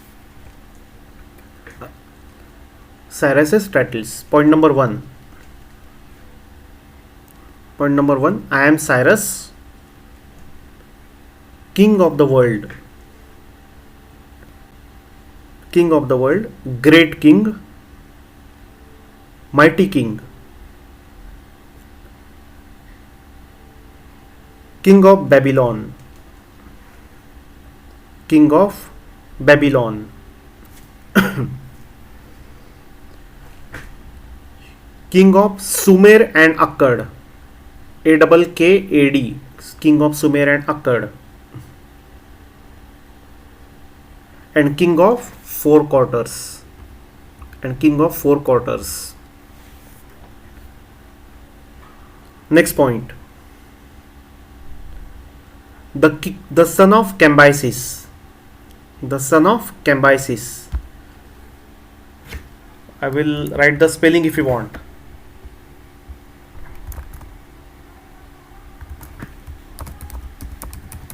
Check the chat box. The son of Cambyses. Give a small dash in front of Cambyses. The son of Cambyses, great king. Here is the introduction of Cambyses now. Great king, comma, king of Anshan.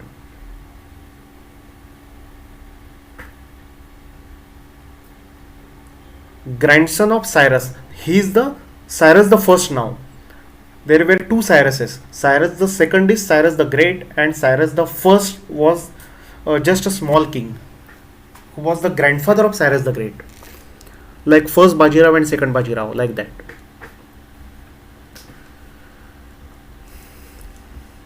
Grandson of Cyrus, comma, great king, king of Anshan. comma, descendant of Thespis. Spelling I will write it down.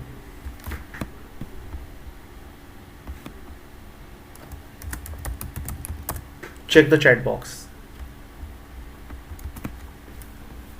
Descendant of Thespis dash great king of Anshan. Okay, now just take a pause and compare that whatever you have written with this family tree. Cyrus Cambyses, then Cyrus the First and Thespis. Only these much kings are mentioned by Cyrus. He has not mentioned Achaemenes at all on his cylinder. Okay. He has also not mentioned Arieramnes as the brother of his grandfather. He has not mentioned that.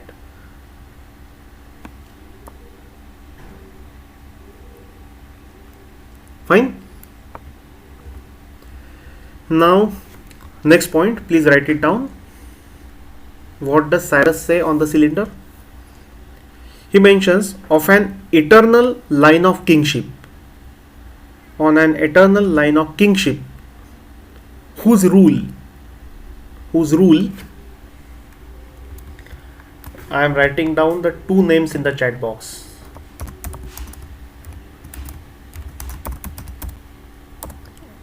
Check it.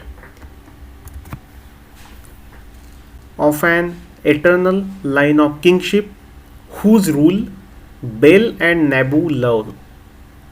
These were Babylonian gods. Okay, ancient Babylonian gods, Bel and Nabu. Of an eternal line of kingship, whose rule Bel and Nabu love, whose kingship they desire for their hearts. Whose kingship they desire for their hearts. Heart's pleasure, sorry. Whose kingship they desire for their heart's pleasure.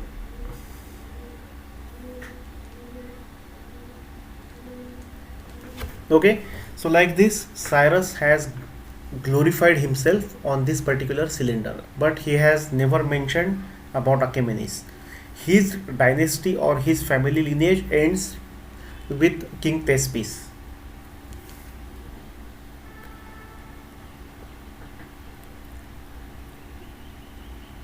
Fine?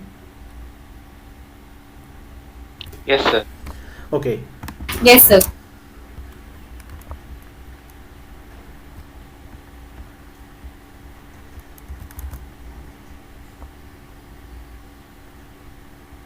Now, Abigail, please unmute yourself. Yes, sir. Please unmute yourself, and there is alphabetical chart in front of you, and I will Yes. just highlight and separate a few words so that you will be able to read a few from these. Okay,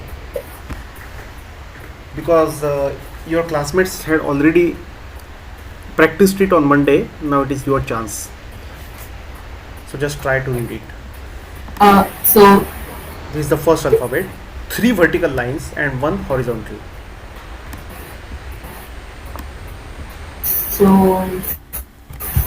one minute. On the right hand side you can see and compare with alphabetical chart. Yeah, that is the first one is But mentioned as O. Oh. Correct. And write down in the Roman script or Devanagari in the notebook right now. No need to write in cuneiform as of now in the notebook. Later on you can do that. This is the Okay. second one. I'm just looking for the second letter. Yeah.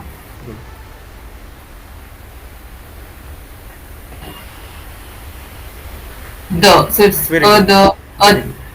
the ma. Very good. Adama. Their word ends and here is word separator. Yes. Okay. Then the next word. And the second one is the. See. Oh, you're asking me to read the next words or the one at the bottom? No. Just I will clear the. Yeah, see. This one you have to read now. Okay. See. On the screen I have drawn it.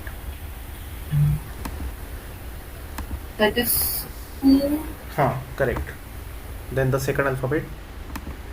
Kuru. Kuru. Kuru. This is the fourth one.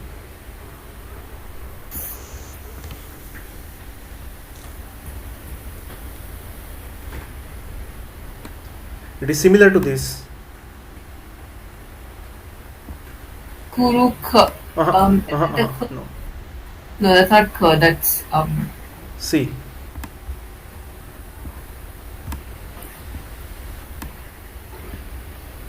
Compare with alphabetical chart. Sh. Kurusha. Yeah, correct. Kurush. See, I will tell you the pronunciation. The first is ku, the short ku. Adding an u to it will become long ku, ku. Then ru and u becomes ru, kuru. And this is sh, kurush. Okay. Yes. So it will be like this.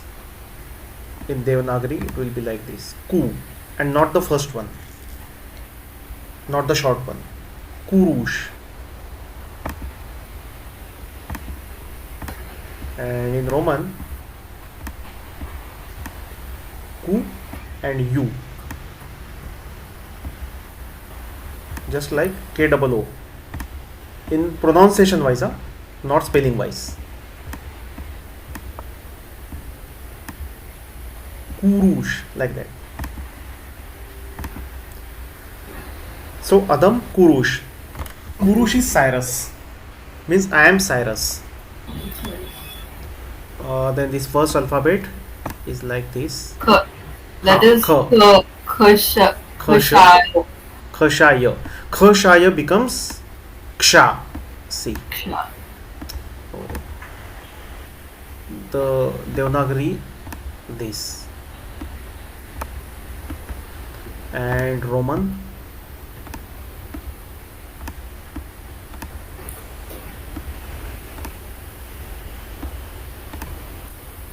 fine. Yes. But you have to write it as for the diacritical marks. So like this.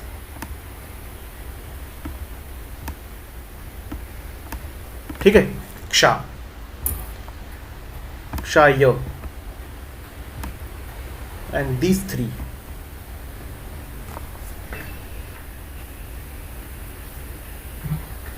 That is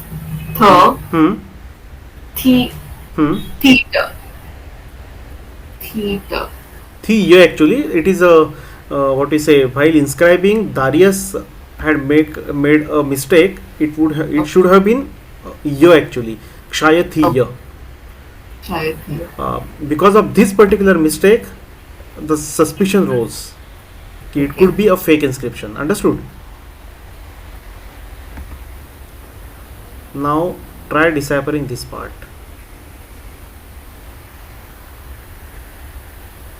Hakama. See. Hakama ni.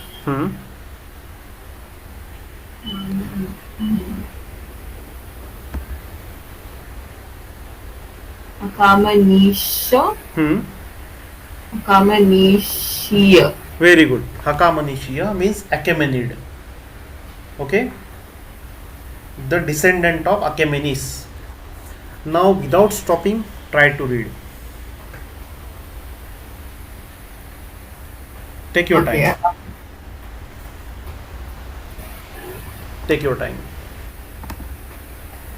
Adam Kuru. Kurush. Kurush. Adam Kurush. Kurush. Kurush.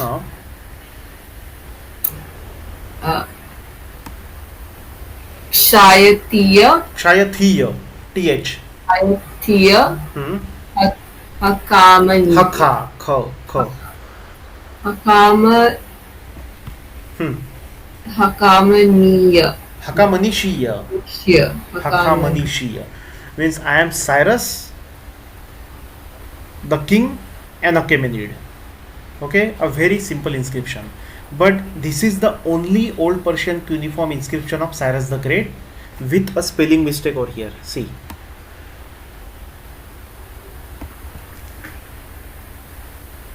ठीक है. Apart from this, there are no old Persian cuneiform inscriptions of Cyrus. Okay. You were absent on Monday, na? So please. So I was present on Monday. Acha, you were present. Yes. Okay, I don't remember. Okay, so all the students were present, or anyone was absent that day? No, the one who's not joined the lecture today, Sean, Okay. and Susanskrita, both of them. Acha, no issues then. So no point in reading this inscription once again. Okay. So now see, yeah, in this inscription, King Darius is telling something about this script, old Persian cuneiform script to us. So there is one new alphabet and new word. Yeah. Prathamesh, please unmute yourself.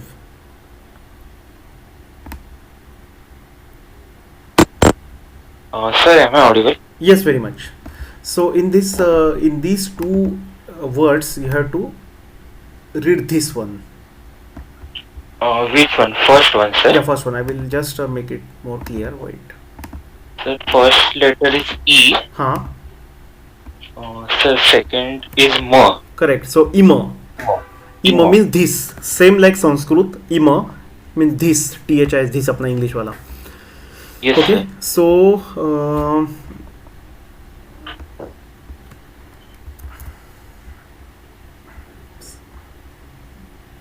Karishma, Yes, sir. try reading this. Okay. Alphabetical chart है साथ में. Yeah, yes, sir. It's Good, good. So all of you are having your alphabetical charts with you. Yes, sir. Good. So D, first one is D. D, the long big E. Correct. Huh? D E. D, P. D P. D, P.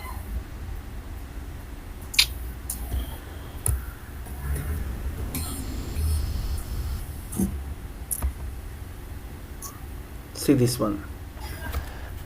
Yes, I'm looking at that. Should I draw or no need? No need, sir.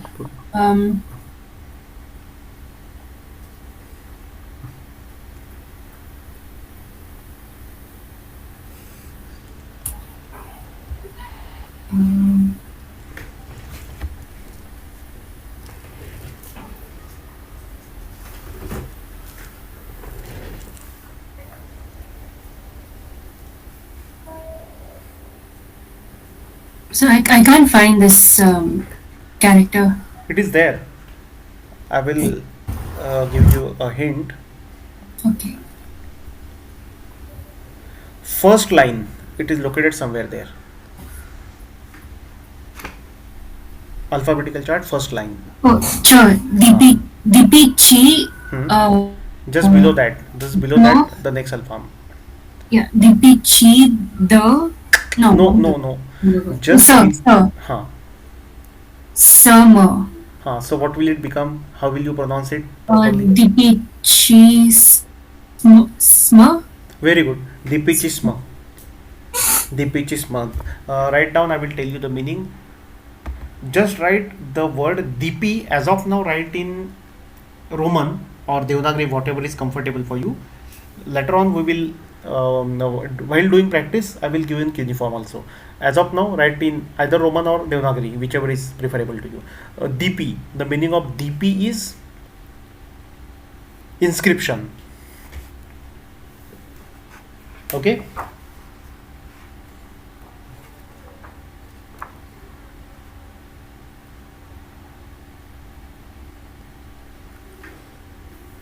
or you can also write Dipichism, the entire word, inscription. Preferably Dipichism is the better word, and it is used more commonly, the entire Dipichism instead of Dipi. The meaning is inscription. Okay, Nidhi. Yes, sir. Now see, Thatya Daryavush Kshaitiya saith or declares King Darius. This is Vashna, means by the grace of Ahur Mazda. Vashna Ahur Mazda. Ima Dipi Chishma means this inscription. Fine? Okay. This word, and yeah, these two are sufficient. Please try reading it.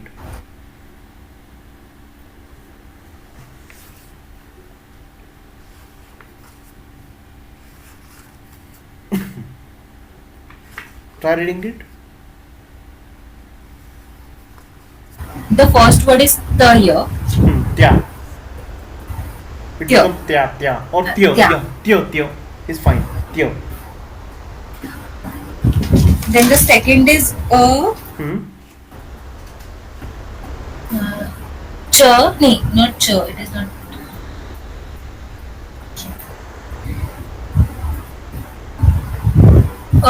Adam. Adam. Okay. And for maintaining continuity, you Yeah. only will have to read this word also, so that the continuity will be maintained. Okay, sir. Ku.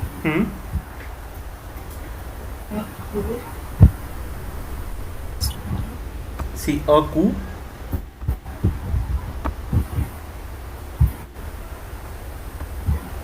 The third one. U. That is U again. Correct. A ku. Akunim. No. Li. Achha, okay. That is na. Then. And then va. Is it va? And the last one is ma. Fine. Akunavam. So either in Roman or Devanagari you can write it down. Akunavam. Okay. The meaning of Akunavam is I made. Okay. So now the meaningful sentence becomes Thatya Daryavush Kshaitiya saith Darius the king, or declares Darius the king. Vashna Ahur Mazda, by the grace or by the desire of Ahur Mazda. Ima Dipishyam, this inscription. Tya Adam Akunamam, which is made by me or which is inscribed by me. Akunavam, by me. Fine? Now, Yes, sir. who is the next one? Prathamesh. Ek minute, let me check the.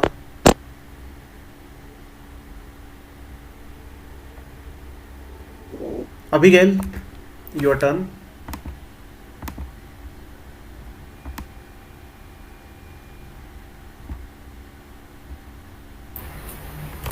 Okay, this particular word you have to read.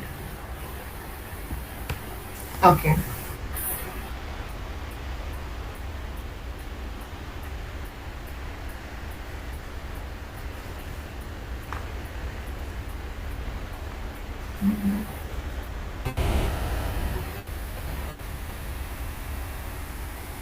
So could you please highlight the word? Yes. See this one. I will erase all the marks and again I will highlight it. See. Now it is clear? Yeah. So that is U. See the first one. Oh, the first one. Okay, now I can see the highlighted part. So per. Per.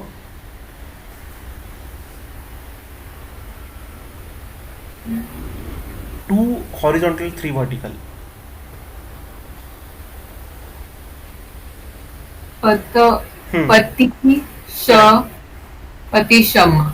Correct. Very good. Patishyam. Patishyam. Okay. Write down the meaning of it. The meaning is additionally or moreover in English. Additionally or moreover. Fine. So now the sentence will be like this: Thatiya Daryavush Kshaitiya, said Darius the king, Vashna Ahur Mazdaha, by the grace of Ahur Mazda, Ima Dipishyam Tya Adamakunavam. This inscription was inscribed by me. Patishyam means moreover. Now what is moreover? Prathamesh? Yes, sir. So what is he additionally telling us? You have to read it.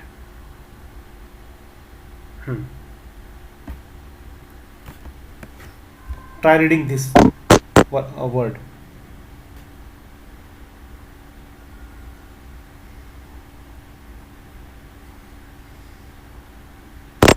First word is a.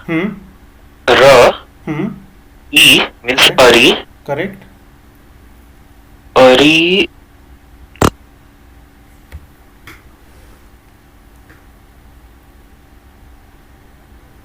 Third line in alphabetical chart.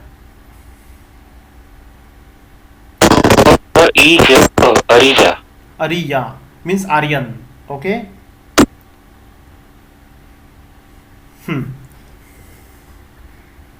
So he says now, Thatya Darius Shaitya, said Darius the king, by the grace of Ahur Mazda, this inscription was inscribed by me. Moreover, it was Ariya, means it was in Aryan script. So the old Persian cuneiform script was known as the Aryan script during the period of Achaemenids. Okay, this is the evidence of that. Write down this point. Darius used to Darius has called King Darius has called old Persian cuneiform script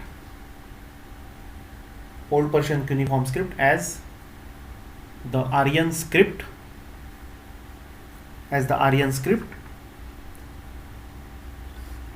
in Behistun inscription.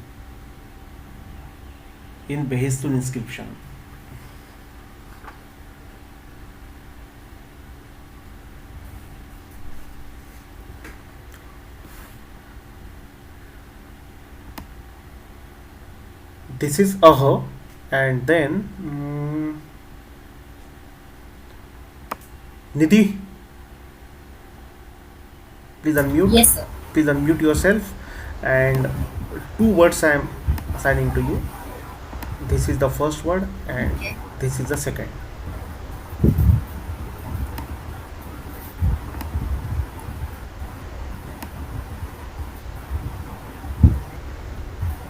Uta. The second one is the first one is Uta. Correct. Write down the meaning. Firstly, write down in Roman or Devanagari Uta. Okay. The meaning I will tell you. Uta means and. And Now try deciphering the second one. the second one is per. Then ver. Power. Ver. Sir. Ta. Pavasata. Ta. Ya. Okay. So now do one thing. Give me the final. Correct. Please tell me.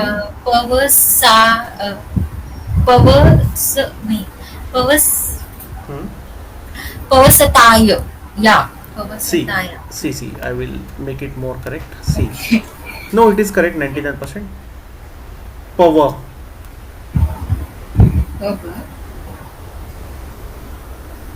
Pavastaya. Pavastaya. Correct. See, I will erase the highlighted part. See. Power.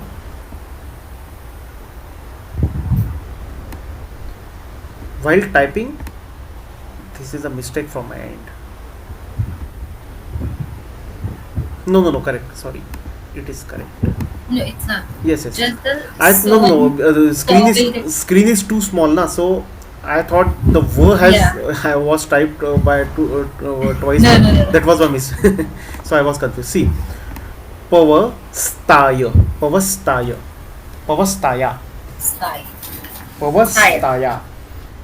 Write down the meaning of pavastaya.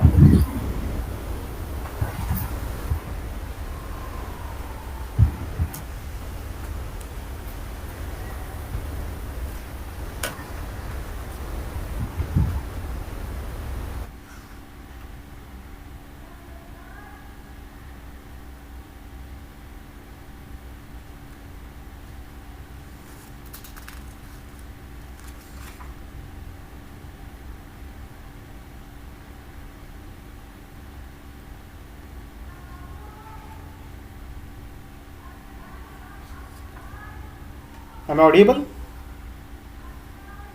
Yes, sir. Okay, so the meaning of pavastaya.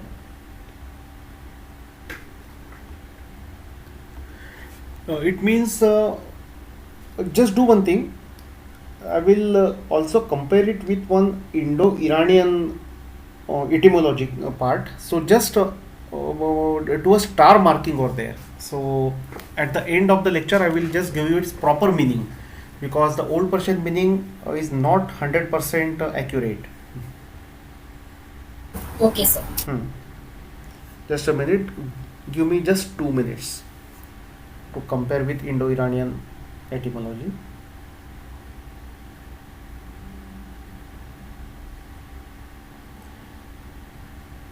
Yeah, write down. Pavastaya. Pavastaya means the animal skin. Animal skin, or bracket में the parchment. Fine. Yes, sir. So the meaning is accurate, no problem with that. Pavastaya means the animal skin or the parchment. See now the meaning of this particular sentence. Said Darius the king, because of the blessings of Ahura Mazda or the grace of Ahura Mazda, this inscription was inscribed by me. Moreover, it was written or inscribed in Aryan script. Uta means and, on animal skin. Now, Prathamesh,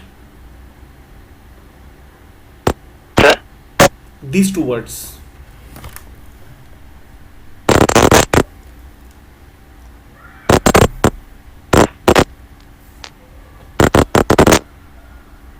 Hello? ऐकू येत आहे. Yes, it is. Little bit disturbance is there, but Yes, sir, there's some problem in here. now it is That's clear. why. Now it is clear. Now it is clear. Sir, first is U, Huh.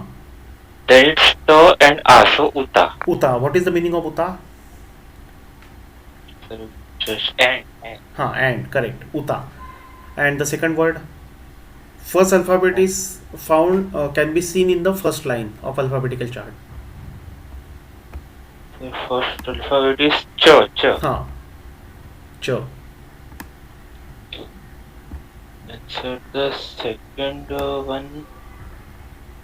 Sir, the second one is R. Correct.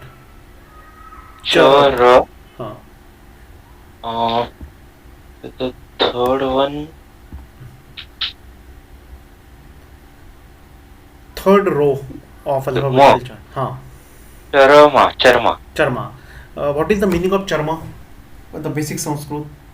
Any idea? So skin. Very good, very good. So now see, there is one small problem, and with context we will be able to solve it. See here, he says pavastaya. Pavastaya, there are two meanings: skin as well as parchment. And here is he's saying again, charma means the skin. So here, rather than saying skin, you should say the parchment. Understood? As per the context, we have changed the meaning. Because Pavastaya has two meanings, whereas Charma has the only one meaning, that is skin. Got it? So the correct meaning for the previous word is parchment.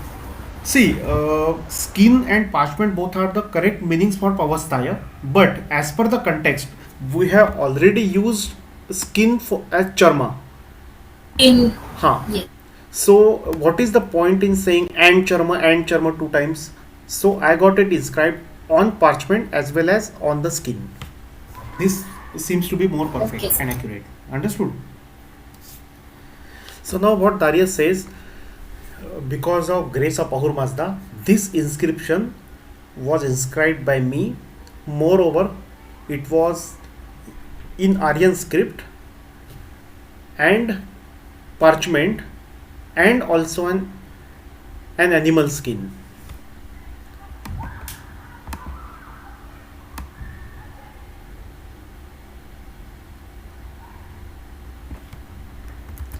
So who is the next one? Karishma? So it's my turn. Yes. G. First one is G R F T M. Okay. Garfatma. No. No. Write down in the Roman or Devanagari and then try reading it again. You have deciphered it correctly. Gra would be Gra. Correct. Grafatma. Correct. Graftam. Graftam. Graftam. Because there is no A in between. Then continue. Ah. So what will be the entire word with these two words? This. Aha means this, right, sir? Correct. Very good. So graftam aha. Not this, but you can say is. I will translate and then you will understand the meaning. Okay, now see the meaning of grafta. Write down the meaning of grafta.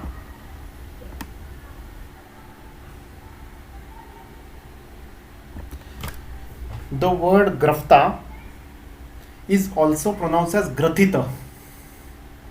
Okay, write down grafta in Roman character or Devanagari in your notebook, either Roman or Devanagari. I will mention in the chat box so that there will be no confusion. See.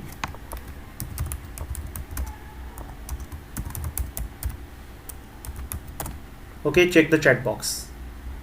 Grafta oblique grathita. For that you have to use this theta like T. Sorry, I don't have that sign on the keyboard. Grathita wala thi. Grathita. Okay, understood? Grafta or grathita.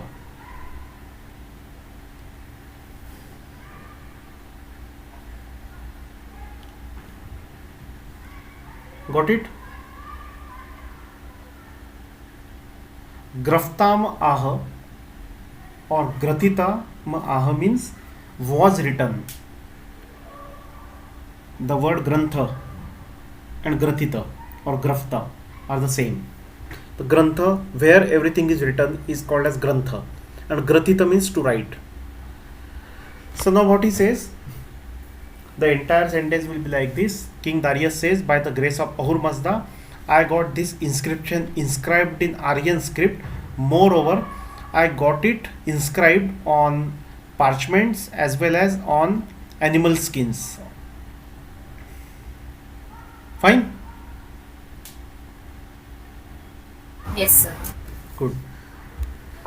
Now,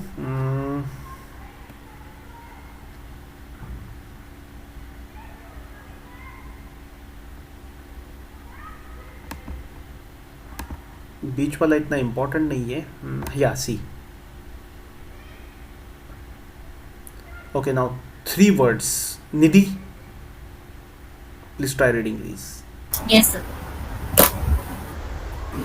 So can you highlight it? Yes, yes, yes.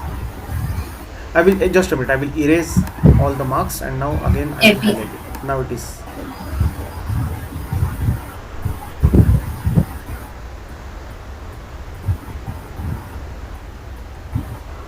Hmm. Okay. Per, Hmm. sir, Hmm. एक minute Pasa. just a minute. Pasa a v. Pasa. What is the meaning of pasav? Pasav. Do you remember any one of you? Write it down. Pasav means afterwards. Afterwards. Afterwards. Continue, Nidhi. Yes. The next one is ima. Ima. Ima. Not im. Ima. Ima. Im. Hmm. Next is r. No. Read it carefully. Not r. No. Yeah.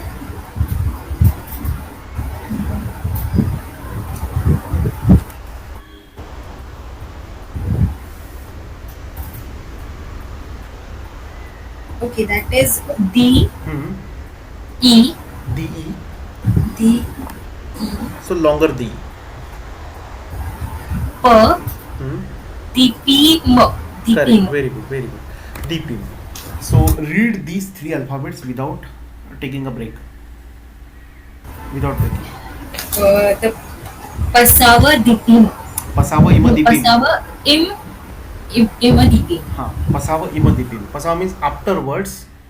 Ima dipim means this inscription. Afterwards, this inscription. What happened to this inscription afterwards?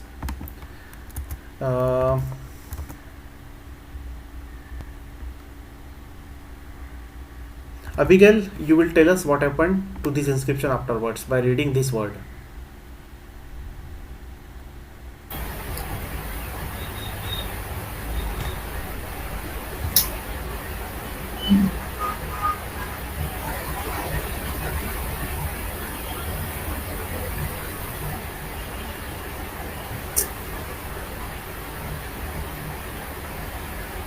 Third line. For the first alphabet, you can check the third line of chart.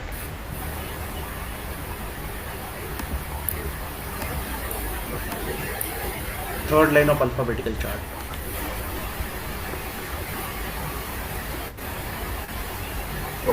Fur.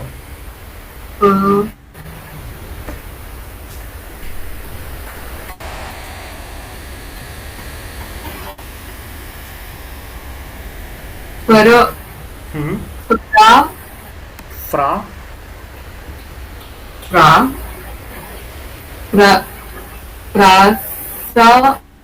Frasa.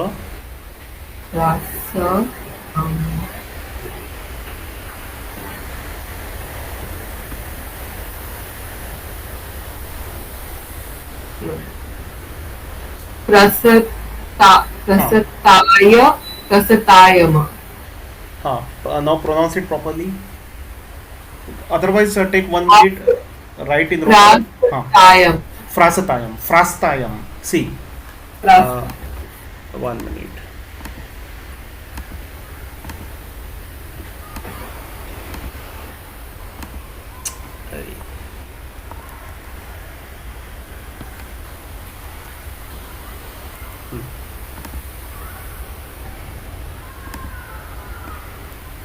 What is happening?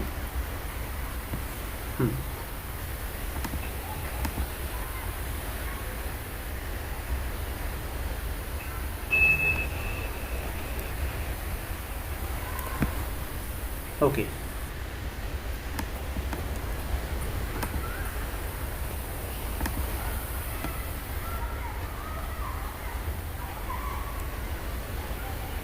I don't know what is happening.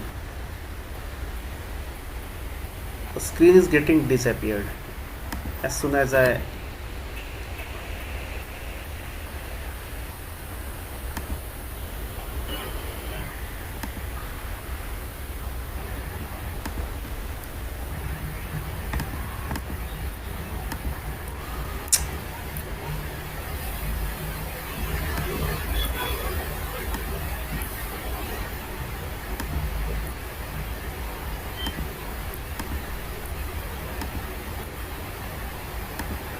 Okay.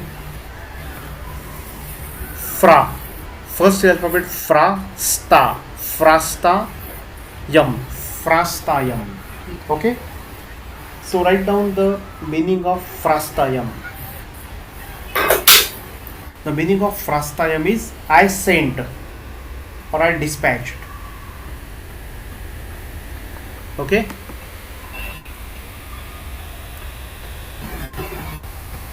I sent or I dispatched is the meaning of frastayam.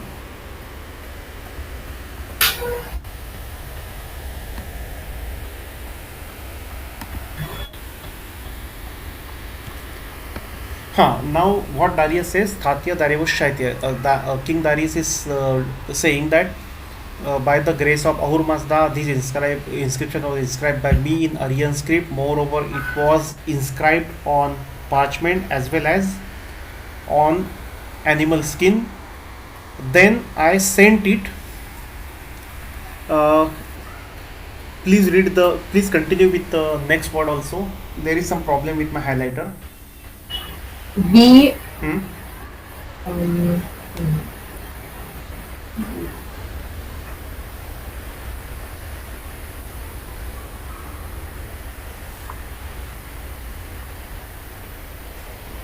First is smaller, shorter V, then E, VE. then E. The third one, the last line, alphabetical chart.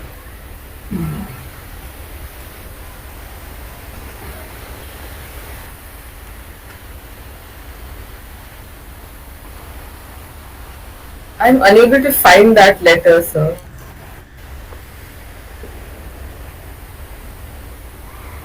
See in the last line, fourth from the left. Last line, fourth from the left. Last row. Sir. Correct. But sir is a shorter. The middle line is shorter in sir. So it is like that only, na? Oh, okay. See, Okay. which sir are you talking about? In the last row, the extreme end is her. Correct. Yes, I'm talking about the sir next to sure. We sir sure. Correct. So on the left, in between V and sh, there is the s. Okay. There I is- wrote it with small line. Okay, in the okay. middle. No, compare with alphabetical. Just a minute. Now check it. Now you can correct if anything is wrong. Okay.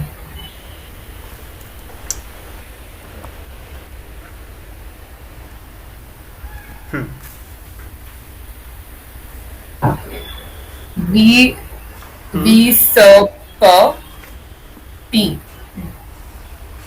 No, that's not T. No, no, no. We sir per.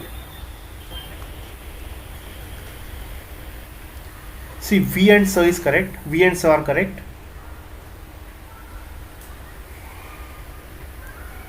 Two vertical small, and above that three horizontal. Two vertical and three horizontal. We sir per the. Correct. Visapa. Da. Correct. Vispada. This da. Write it down.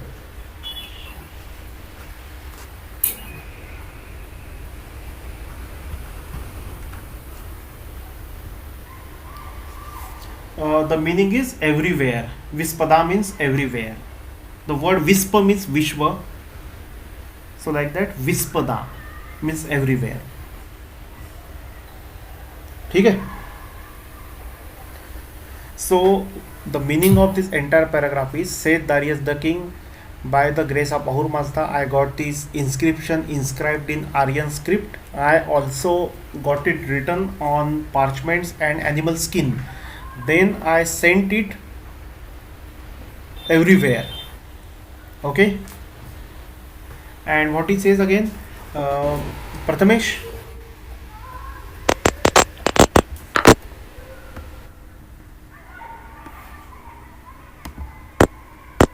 Hello? Prathamesh, the next word you have to. Sir, can you highlight this? Yes, 1 minute.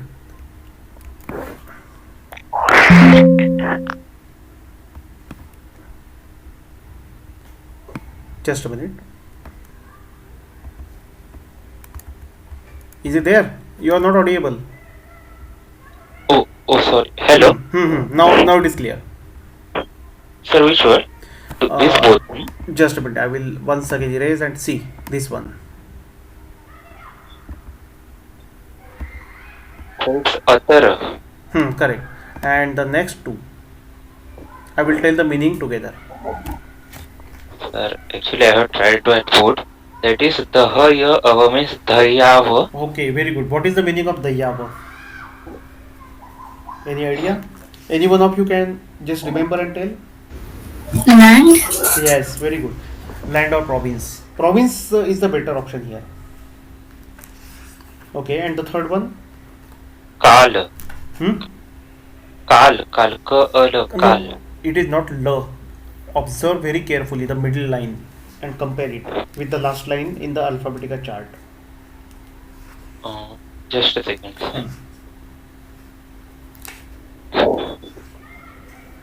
Sir, it's R. Very good. Car. Kara.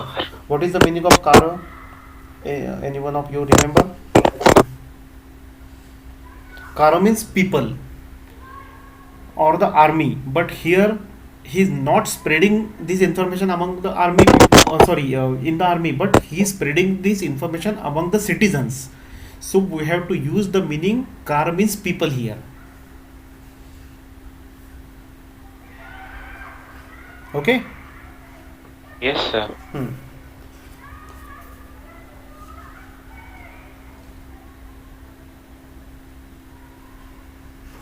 Just a minute. Now see.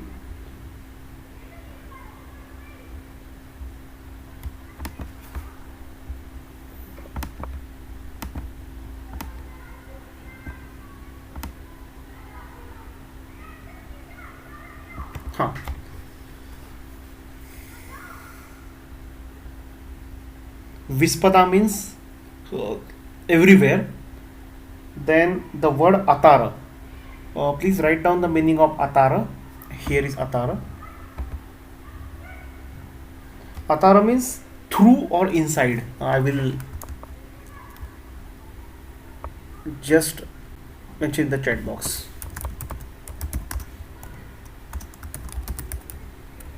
Check the chat box. The meaning of Atara.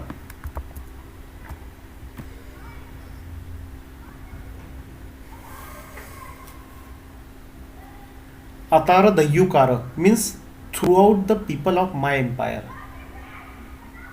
Okay. And Karishma, Yes, sir. this last line. The last word. Her, ma, the, ka, sh, sh, ta, ta. No, sorry. Yeah, ta. Mat, shasta. Shasta. 1 second. Take your time.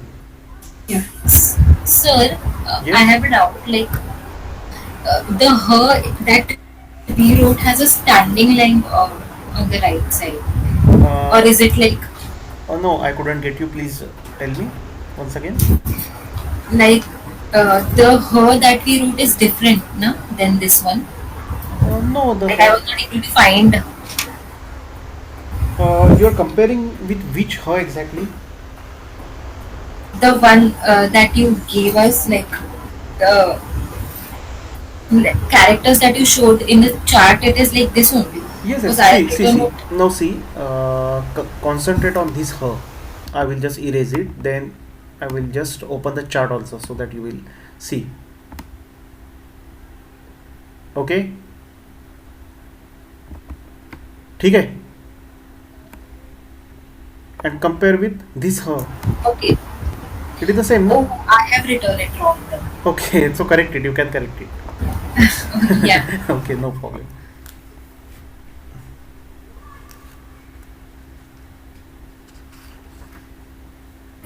So is it Hamakshata. Yes, correct. Very good.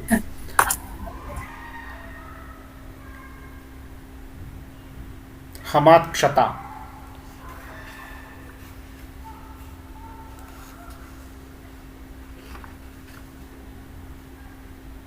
Written in the notebook. Yes, sir. Okay. So the meaning of Hamakshata means what can you say?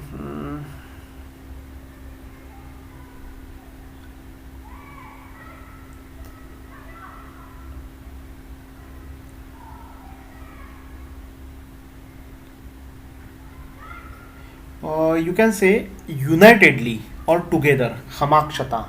This is the best meaning. Hama. Hamrahi. Like that. Hamakshata. Okay. I will tell you the meaning of entire sentence now. Now see, said Darius the king, because of Ahura Mazda's grace, I got this inscription inscribed. Then I got it inscribed on parchment, also on animal skin. Pasava means afterwards. I got it spread throughout the empire, and people unitedly work on it. Okay, did you understand? Kara means people.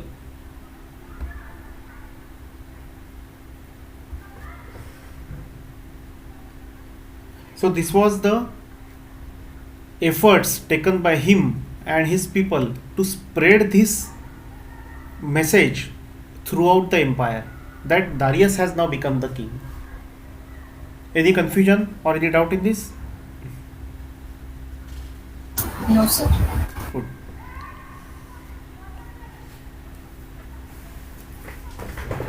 So the next slide. Do you want to take a 5 minutes of break?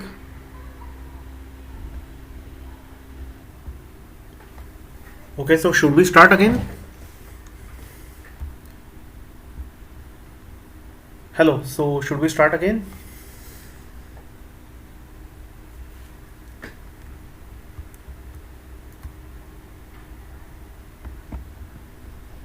Okay, so on the screen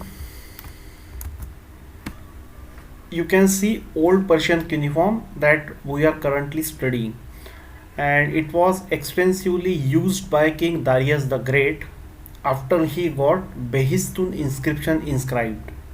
What was the year of Behistun inscription? Does anyone remember? 521. Perfect, BCE. Okay. So there are not more than 5 to 6 old Persian cuneiform inscriptions before Darius. Almost 99.9% old Persian cuneiform inscriptions are after Behistun inscription.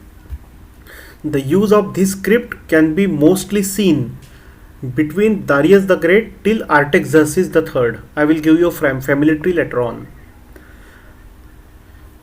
So we can assume that pre-Darius inscriptions mentioning Achaemenes could have been forged by Darius, so that the Achaemenid Empire's citizen should accept him as a king, because that time you know that already a chaotic situation was spread throughout the empire, and in such a chaotic situation King Darius wanted to fix his rule. So he might have traced back his lineage up to one legendary Achaemenes whose existence cannot be proven historically. Now what is cuneiform? Write down the definition and periods of different cuneiforms.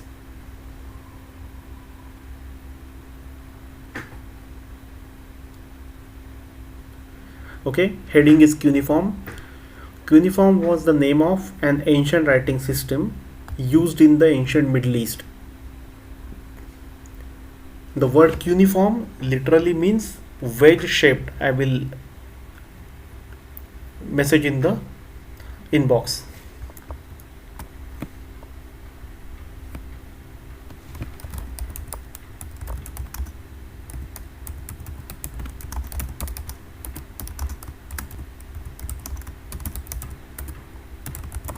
Please check the message.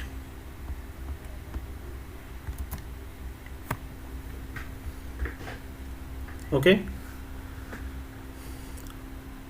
Now there are several types of cuneiforms. The last time Prathamesh had asked me about this, so please write down the names of different cuneiforms. The first one is, I am typing in the inbox.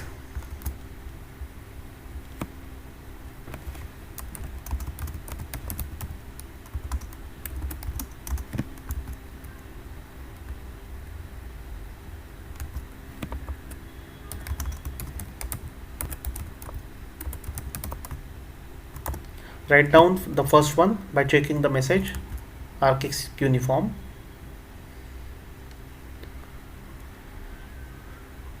Its period is approximately.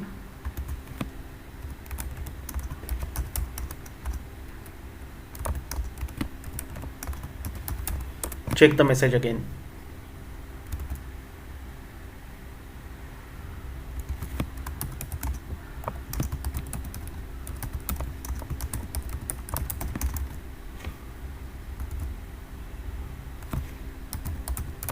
The second I am typing now.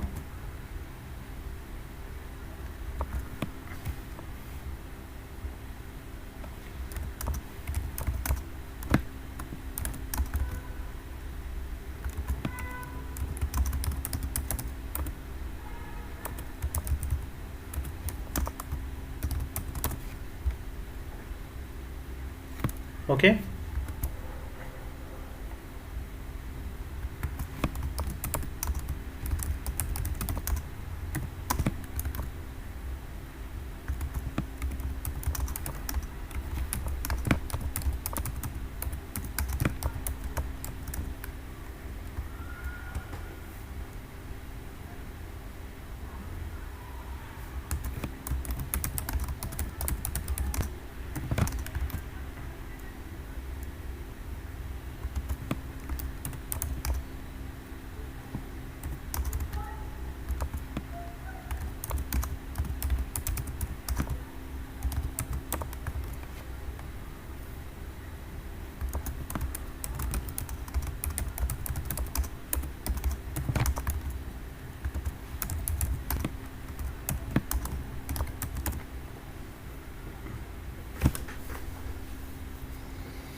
Please write it down, take your time. Once you finish, please let me know.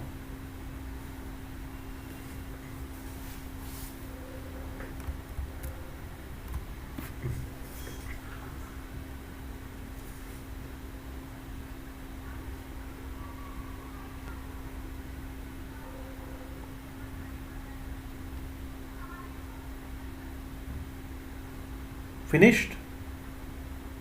Yes, sir. Okay, now see, there is one chart on your screen. So the extreme left hand side was like 3000 BCE. I hope it is clearly visible to you all on the screen. There is Yes, one, sir. yeah, there is one star. This Sumerian sign was pronounced as An. Okay, and the meaning of it was either sky or heaven or any kind of divinity. Around 2800 BC, there was not much change. Around 2500 BC, you can see there was some change in this sky sign. So 1800 BC, the sign was changed, and in 600 BC, that is nearby to accumulate period, the cuneiform appears like this. Sumerian sign will appear like this particular sign for An or divinity. Okay. Similarly, here is the sign for King Lugal or Sarru in Akkadian, but we are considering Sumerian here. So it started from 3000 BC is this particular sign.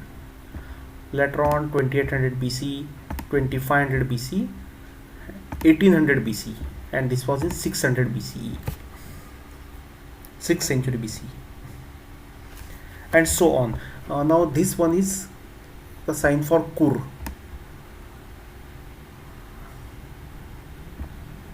mostly the cuneiform text of a Sumerian period we study are from 2500 BC, and they mention Kur Meluhata. See, I will type in the chat box again.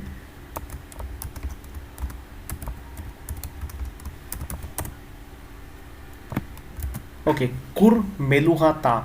Ta means from the land of Meluha means from the land of Indus Valley civilization. So here Kur means either underworld or land or country or mountains. So many meanings are there. No need to draw. If you want, as a curiosity, you can draw it. This is just to give you an idea between the what we say among the different cuneiform scripts, and how Sumerian, one of the oldest cuneiform script, was developed in around past 2400 years, from 3000 BC to 600 BC. This was the development of cuneiform signs of Sumerian. Now this particular sign, you can see, was started from like this in 3000 BC, and 600 BC is ended like this, and it represent Munus means woman in Sumerian. The inscriptions of Gudia of Lagash mentions this kind of signs like this. We are going to read one or two cuneiform inscriptions from between 2500 to 1800 BC as well afterwards, after we finish Old Persian cuneiform.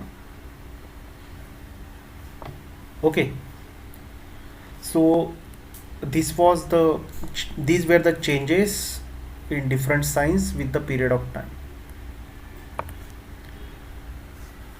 Now you see this second column. Here is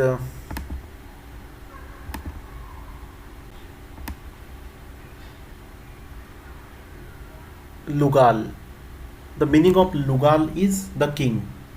Lugal. This sign, a minute, I will just clear it. So this sign represents Lugal, and Lugal means the king. See here, this Lugal, ruler, Lugal, and this is the representation for Uri and Ki. This script is little bit complicated, I know. Ki represents the land. There was one slide previously. See, Ki.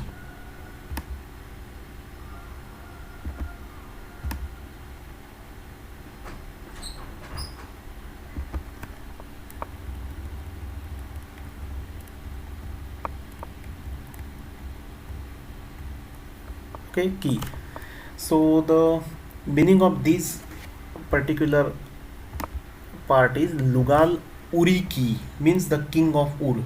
Lugal means king, Uri means the land, king of Ur, or the king of land of Ur, and here was the Ur located.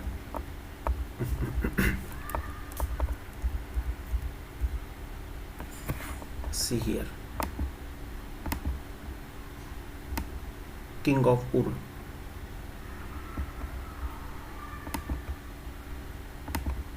Okay,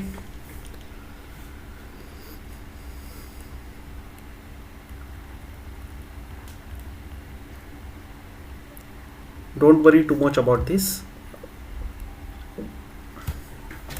Now see, development of cuneiform script from pictograms. Here is the pictogram from around 3000 BC. Then it got changed till around first millennium BC or second millennium BC, like this, a more simplified and easy to decipher. On the left hand side, just a minute, see, on the left hand side you can see this belonging to approximately 2600 BC, this period. Okay, signs are similar to this.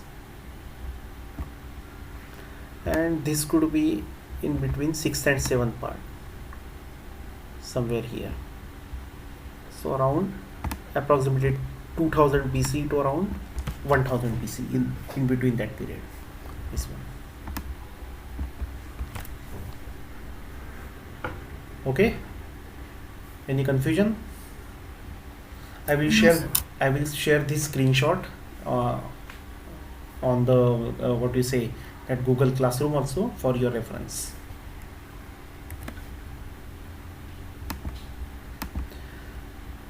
Now, decipherment of Old Persian cuneiform. Write down this name and this name as well.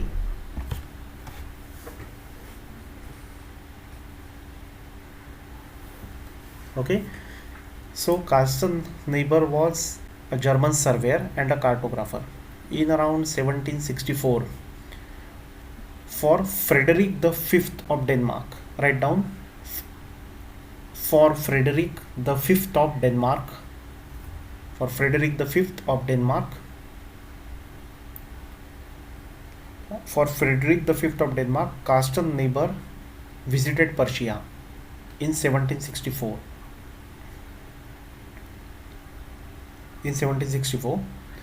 And he saw some inscriptions inscribed in some strange kind of undeciphered script. So he published a copy of the inscription in the account of his journeys in 1778. You just have to write that German surveyor Carsten Niebuhr visited Persia in 1764 for Frederick the Fifth of Denmark, and he published his copy of inscriptions in 1778. Fine. Later on, after getting published, the set of inscription, the published copy, was used by George Grotefend to decipher Old Persian cuneiform script. You can write it down further. This copy of published inscriptions by Carsten Niebuhr was used by George Frederick Grotefend to decipher Old Persian cuneiform. Who was managed to decipher?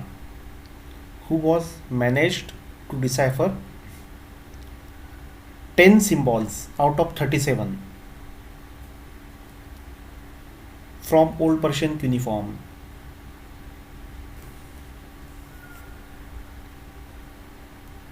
Till the year 1802.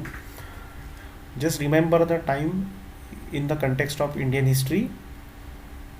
The Treaty of Besain was signed on 31st of December 1802 between Bajirao and British. So in the same year, George Grotefend got 10 symbols deciphered from Old Persian cuneiform. And while deciphering, he realized that this script is alphabetic and each word is separated by a vertical slanted symbol. See, this slanted symbol, you know that now, this slanted symbol, and in between there is the word.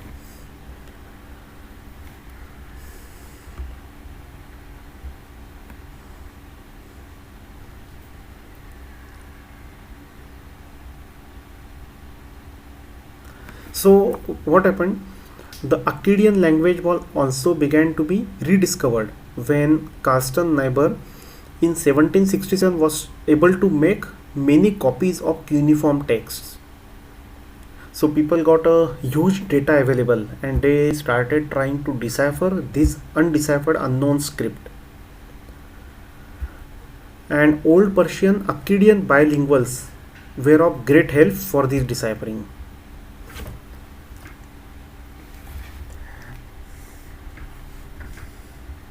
Any confusion in that? If any confusion, any doubt, you can ask me.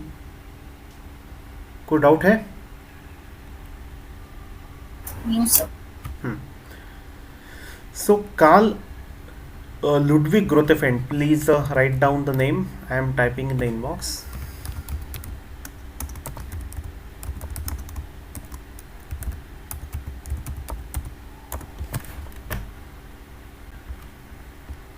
Karl Grotefend was the son of George Grotefend, and he had a key role in the decipherment of Kharoshthi script of northwest India. And in Kharoshthi scripts, many of the Ashokan inscriptions were written. And at the same time, Sir John Princeps did this decipherment independently. James Prinsep had deciphered Brahmi script as well. You must be knowing that. So Grotefend, brother and son, were very much instrumental in decipherment of Old Persian cuneiform as well as Kharoshthi scripts. Kharoshthi was in fact deciphered by the son, and Old Persian cuneiform were deciphered by the father.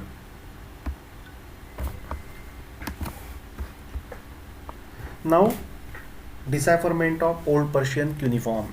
On the left hand side, you can see British officer Henry Rawlinson. Please write down the name. The complete decipherment was successfully done by Henry Rawlinson in 1835 of Old Persian cuneiform. He is also described as the father of Assyriology.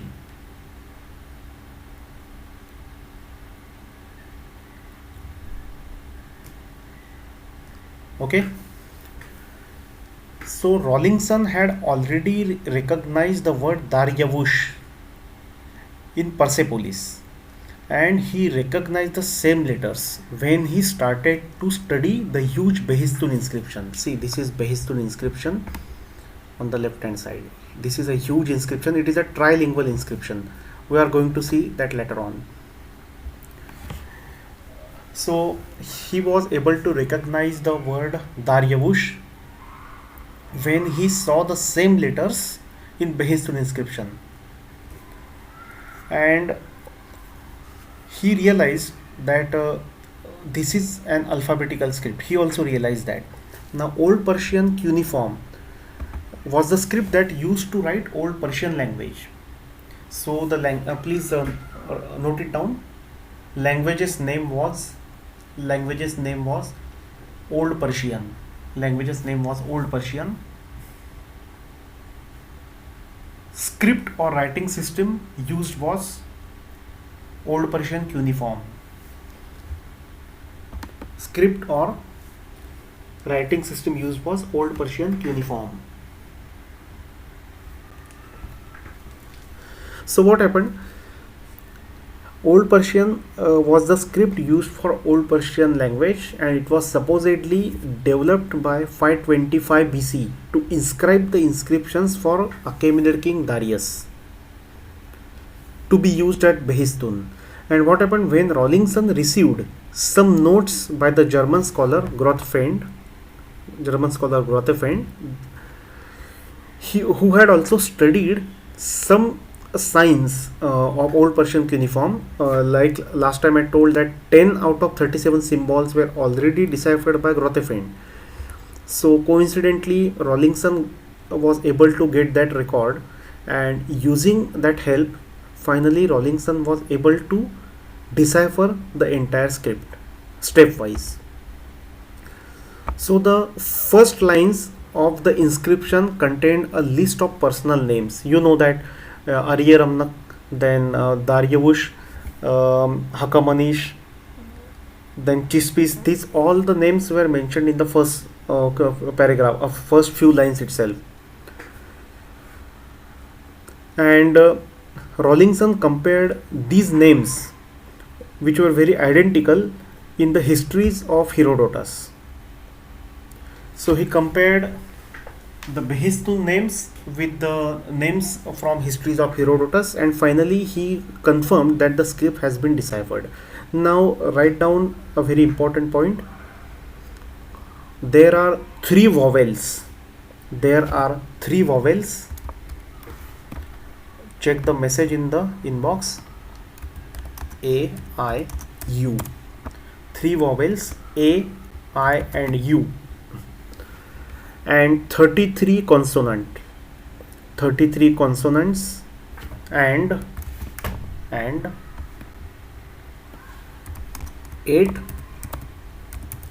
logograms. Check the message again. 8 logograms. So 3 vowels, 33 consonants and 8 logograms are there in the cuneiform script.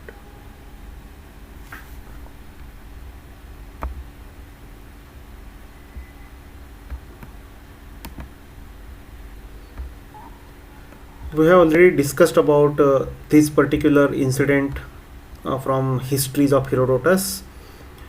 So this king list from C,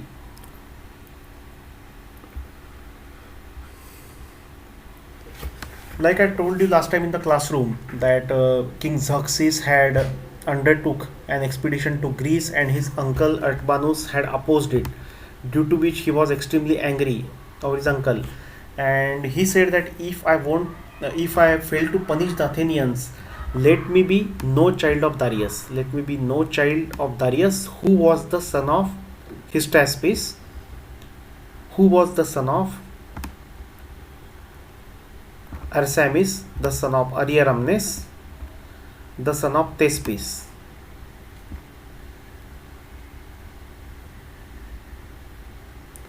The son of Ectosa, daughter of Cyrus and son of Cambyses. Cyrus, the son of Cambyses. The Thespis, the son of Achaemenes. So here described both the branches of Achaemenid Empire in the histories.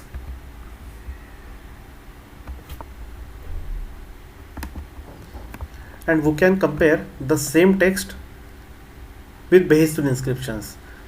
So here is Darius, Adam Darius Kshaitiya, you know that, king of Persia. Then Manapita Vishtaspa, Hystaspes. The father of Hystaspes was Arieramna. His father was father of Hystaspes was Arsama. His father was Arieramna. His father was Chespis, and Chespis' father was Achaemenes. If you remember from the classroom, we had read this. Yes, sir. Now from Old Persian to Modern Persian language. As you can see on the screen, Old Persian is one of the two directly attested Old Iranian languages. Another one is Avestan, that you are going to study later on. Middle Persian, it uses a very complex script Pahlavi. And there are two types of Pahlavis, book Pahlavi and inscriptional Pahlavi. Just a minute, I will draw the direction. Okay. So Middle Persian got developed from Old Persian, that was the language of Sassanid Empire. Middle Persian was the court language of Sassanid Empire, and it is very very close to Modern Persian. And Old Persian, as you can understand, is very much close to Sanskrit. So Old Persian's time period, you can write this in the notes. Old Persian's time period was tentatively 600 BCE till 300 BCE, that is from the Cyrus's period up to Alexander's invasion. Then Middle Persian from approximately 300 BC it should have been. Unfortunately, I have written is wrong. It is 300 BC. Sorry, 300 AD. 300 AD to 700 AD. And then Modern Persian or Farsi started getting developed.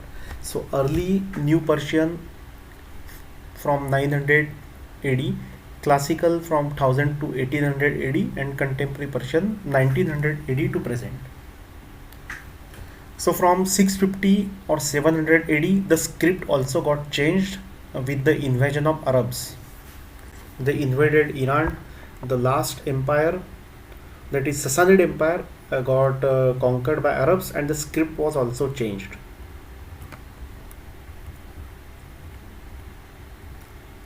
Okay, so that's it for now today, and on the coming Friday we will have a classroom session in which we will conduct a few practical lessons and remaining part of the theory lecture. So any questions you have, you can ask me. or you can also mail or call me in case of any question, or WhatsApp me. So right now, if you want to ask anything, we have for 10 minutes left in our hands. You can ask me. Sir, so means next Friday you are taking in college, no? Offline Yes, class? yes, yes, offline class. Okay, sir.